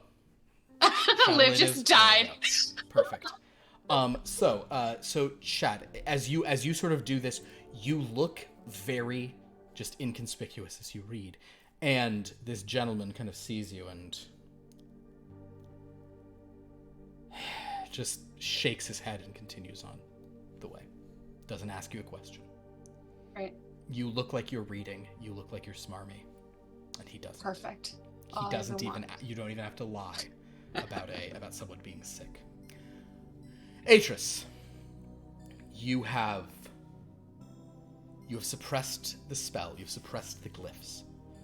So Atris, you have 2 options for this. The safer one is to just do a fine motor skills to try and pick this thing up carefully. But if you want to do it unobtrusively in case anyone winds up walking in, you could go pickpocket instead. You will simply need a higher degree of success for that. You'll need a higher number for that one. I'm just gonna go for the fine motor skills. Just grab, okay? You have an ace. Fine motor skills. That's a 1. It's a 1. Isn't it? But you'd get another card back. Or you have an 8. Or you could draw. No one's drawn yet.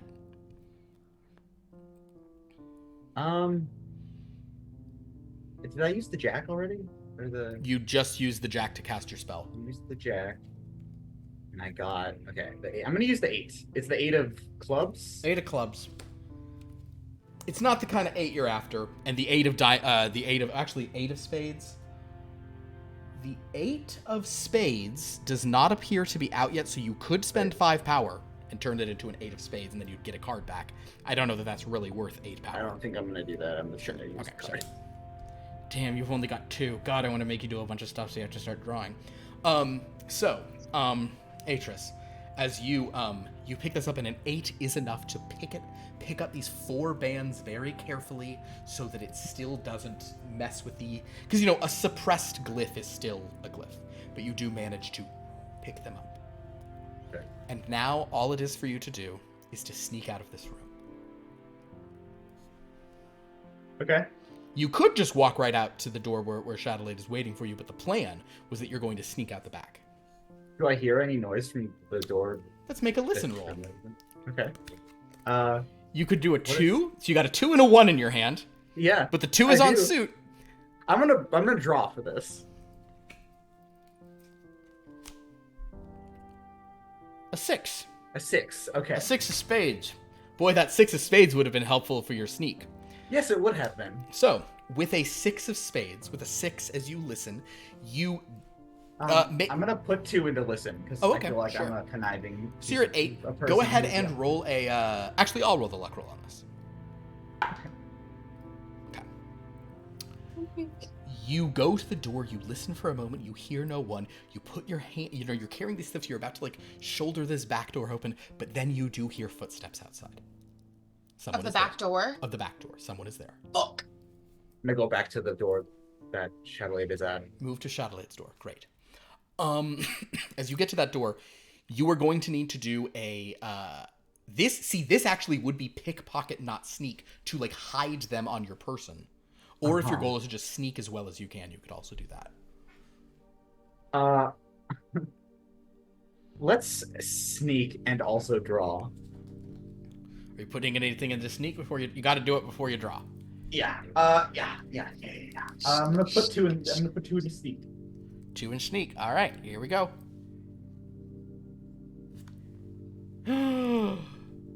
And not only that, my friend, because you have just drawn a jack of sneak, because it's this, Spades. you draw a card. Let's go. So you put Check one back off. into your thing. So you are at a 13 on your sneak. So basically, you now also have a 9 of clubs in your hand. So you're back up to 3 cards in hand. Well done. Hell yeah. Dude. So basically, as you sort of like, as you're kind of like, okay, ooh, this is dangerous. You manage to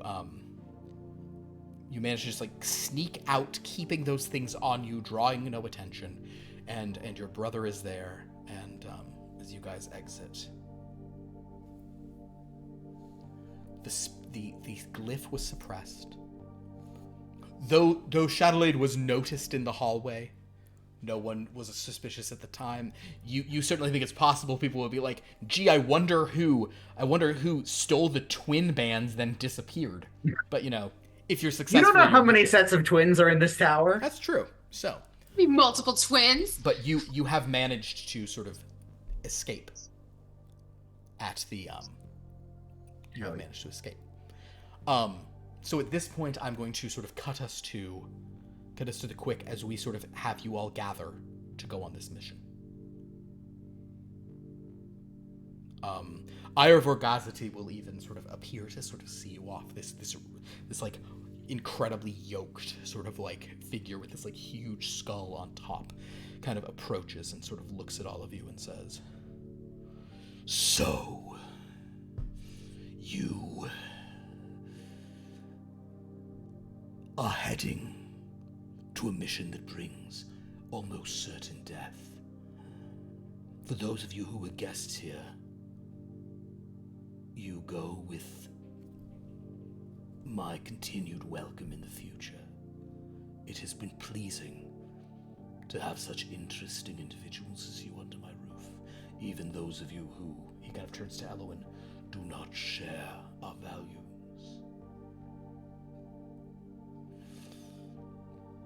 Theodore Alvin, I hope that you are successful in that which you desire. It appears 2 members of my court are traveling with you. If they displease you, do not hesitate to let me know." Or I may have to kill them. "Oh, you are more than welcome to use them as you wish." Hey. I just put a hand on Chadelaid's shoulder. Yeah, the Archlich kind of like looks over at the two of them. Our and lives says, are, as always, yours now. "Yes, Oh, yes. do well to remember it. If you are successful in this, you will be rewarded. But if this task is not accomplished, you are the first to be blamed. You We will represent... not dishonor you. See that you do not. And to Hattie Ford, I find you an intriguing individual. Good luck to you on your continued explorations."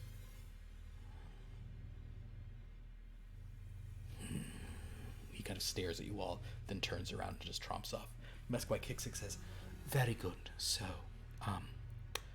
well, I believe that, Hattie, we have given you whatever sort of, whatever sort of, guidance we can, whatever directions. So it is now in your capable hands. Good luck to you all. She'll pause and look at the Quelenems and say, do not take threats lightly, boys. We won't. We never do. And I do expect you to return those things you have taken. Everything we do is in service to you. That is the only reason you're still alive. She'll kind of nod to you all, so as these gates open and the group walks out. Okay, wait. As we're walking out, Yeah. Chad is gonna kick Atris in the fucking shin and be like, I knew we should have asked for permission. We're not dead, are we? No, we're not dead. That's what I thought. God, just lost. That's all. Okay. Wonderful. So, you're sitting out on the road. So Harriet, I'm not sure you even had an opportunity to draw or play anything yet. Because mostly you've just been hearing a gross man in your head. Yeah. But it is on you now. Once again, this is your hand. Yes, I have it in front of me. I need you to do a navigate track roll. I had a feeling. Which card So would I you like get- to use? I get that bonus, right? On top So of whatever my the card bonus of using the suit is, and I'll be honest with you, at 955, the bonus is much less of a thing. The bonus is that you get to replenish your hand. See, Jeremy was down to only 2 cards in hand. So like, right, but if I have a 5 in navigate track, that Yeah. means it's 5 plus. oh, I'm sorry. Yes, that is a bonus. I'm so sorry. Yes, but So the then I can use my 4 of diamonds and get the. Oh, I guess it's less of a bonus now because I don't. Yeah. Okay. but yeah, I'm sort of saying you might just want to bust out that king, or Yeah. honestly, Okay. In that case, that's what I'll do. or what you could do, Liv, if you wanted to be a hero and a patriot, you could just be like, No, absolutely not. It's I'll play one the more king. point, and it's a 1 in 13 chance of something bad happening. I'll play the king. So, with the king, that gets you to a 17. Wow. So as Hattie sort of guides you all out, I think that Atris and Chadelaid may notice as they walk out, this seems kind of like an interesting first path to be on, but it's not completely out of the way yet. But as this sort of troop carries on out across the desolate plains and graveyards of Ignador, that is where we will end this chapter. Well done, everyone. I know that we didn't get quite as many draws. Six players is a lot at once, but it's also fine. Bye, Fable. Fable has to go. Oh yes. Bye. Good night. Good I night. gotta Thank you so go. much. Good night. I'm glad we kept you here through the thing, though. Yes. Very good. We'll see you. Bye, everyone. See you next time. Bye bye. Next time. Do this. You have to do this. Whoa. Whoa. I think we won't see Fable next time. I think Fable's out next week, so I said see you in 2 weeks. I know. I said next time. I Oh, don't know. well, no. Next time, yeah. See you next time. We'll see you the next time we see you, which is Yeah. a statement so true and obvious as to be pointless to be made. Well, thank you all for playing. Hey. This was a good time. Happy to be here. I know that Go humans. go humans. I know you guys were doing a lot in chat because And fuck you. there was a lot of kind of individual stuff. I think next week the whole group will be together the whole time, so I think that will be We were little having better. a good time. We were Okay, entertaining It seems like ourselves there was, with that. I could tell by he's the amount of like giggling in muted windows that people were having fun. So let's talk about what else is going on here. We have a few other games in the channel, but this week we're going to be a little lighter. On Monday, so Sunday we're taking off for the Super Bowl. Monday we do have a Dreamlands. Right now the race between Course Court Revisited and Meet the Plains has tilted pretty swiftly towards Meet the Plains, but there's still time left. We have the rest of today and 2 more full voting days before we make the final decision on Monday. And I do think Meet the Plains is now ahead, but we shall see what actually wins in the end. So please vote on that if you're on our Discord. We may not have a game on Wednesday on account of it Valentine's Day,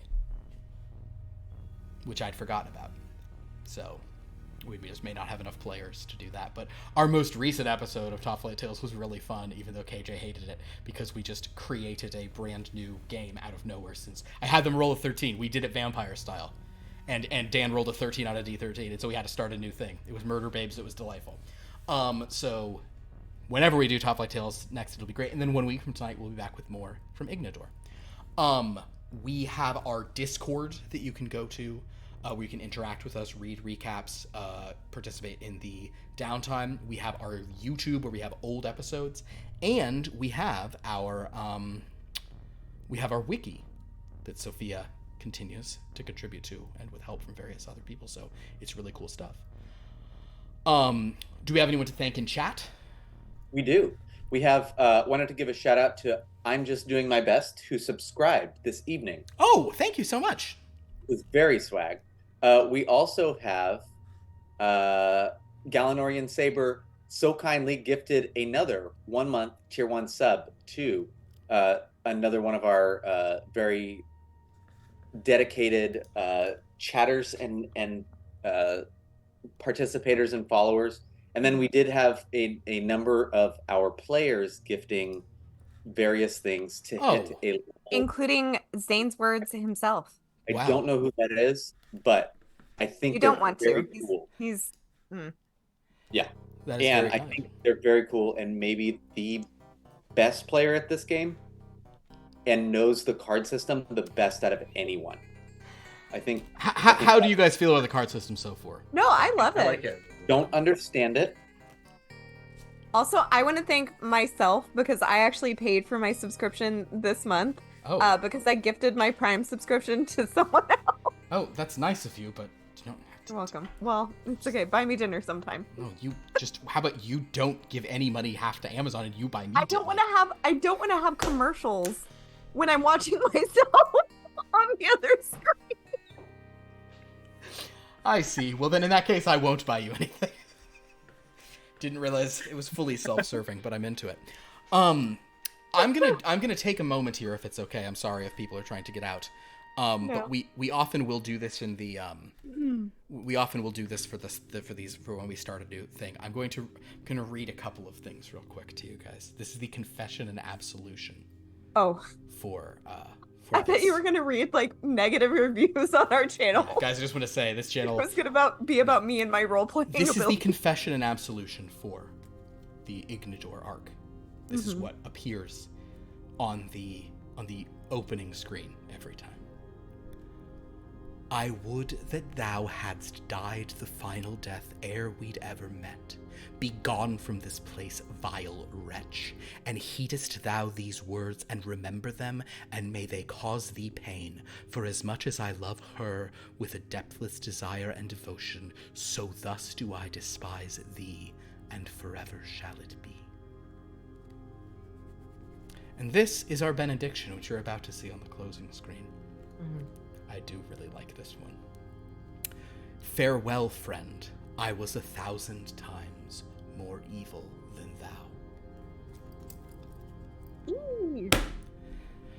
thou. Thank you all for watching tonight. Would anybody please follow all these wonderful players on their socials and the things they do. You can find that on our about page and also just from the names they have listed here. Would anyone like to plug anything in particular? I have my little channel that I should be back on this Thursday, barring an event coming up, which I don't think it will, but I play horror games. And sometimes people are mean to me, but in a funny way. So watch. No! That just makes it sound terrible. Well, no, okay, so No one I'm should be playing mean an to indie you. game called The Classrooms, and it's like a small enough game that I post in the Discord server, like, hey, I'm playing. And sometimes the developers will come in and they'll tell me like, oh, try this thing. And sometimes it helps me and sometimes it makes me die. So, That's great. and I don't know which one they're doing, so it's a good time. Sophia's there most of the time, and she says it's very fun. So 5 stars from Sophia. Okay, now hold on. Very fun could mean different degrees of different. Well, that's seeing different me numbers of stars. freak out about things is usually pretty funny That's fair. for people. I did want to say Happy Lunar New Year. Oh yes, indeed. Yeah. Well, that is very true. Anybody else? Nope. Is there anything? You're the dragon, baby. Guys, this I'm was. born the year of the dragon. It's my year. There's a Okay. song called "Year of the Cat" that doesn't correspond to any of the zodiac, but I just really like it. That's nice. I'm a dog. Bum, ba-dum, bum, bum, bum, bum, ba-da-da-da-da-dum. That's the riff from it. Oh, guys. It's kind of been one, huh? Yeah. Okay. Well, thank you all for watching.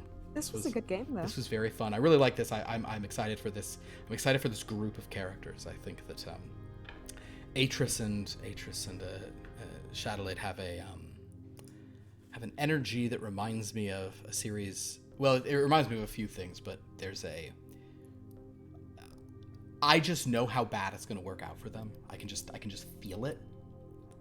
And It feels very Pinky in the Brain to me. yeah, or very like just this kind of like we're going to play this game. It's like Yeah.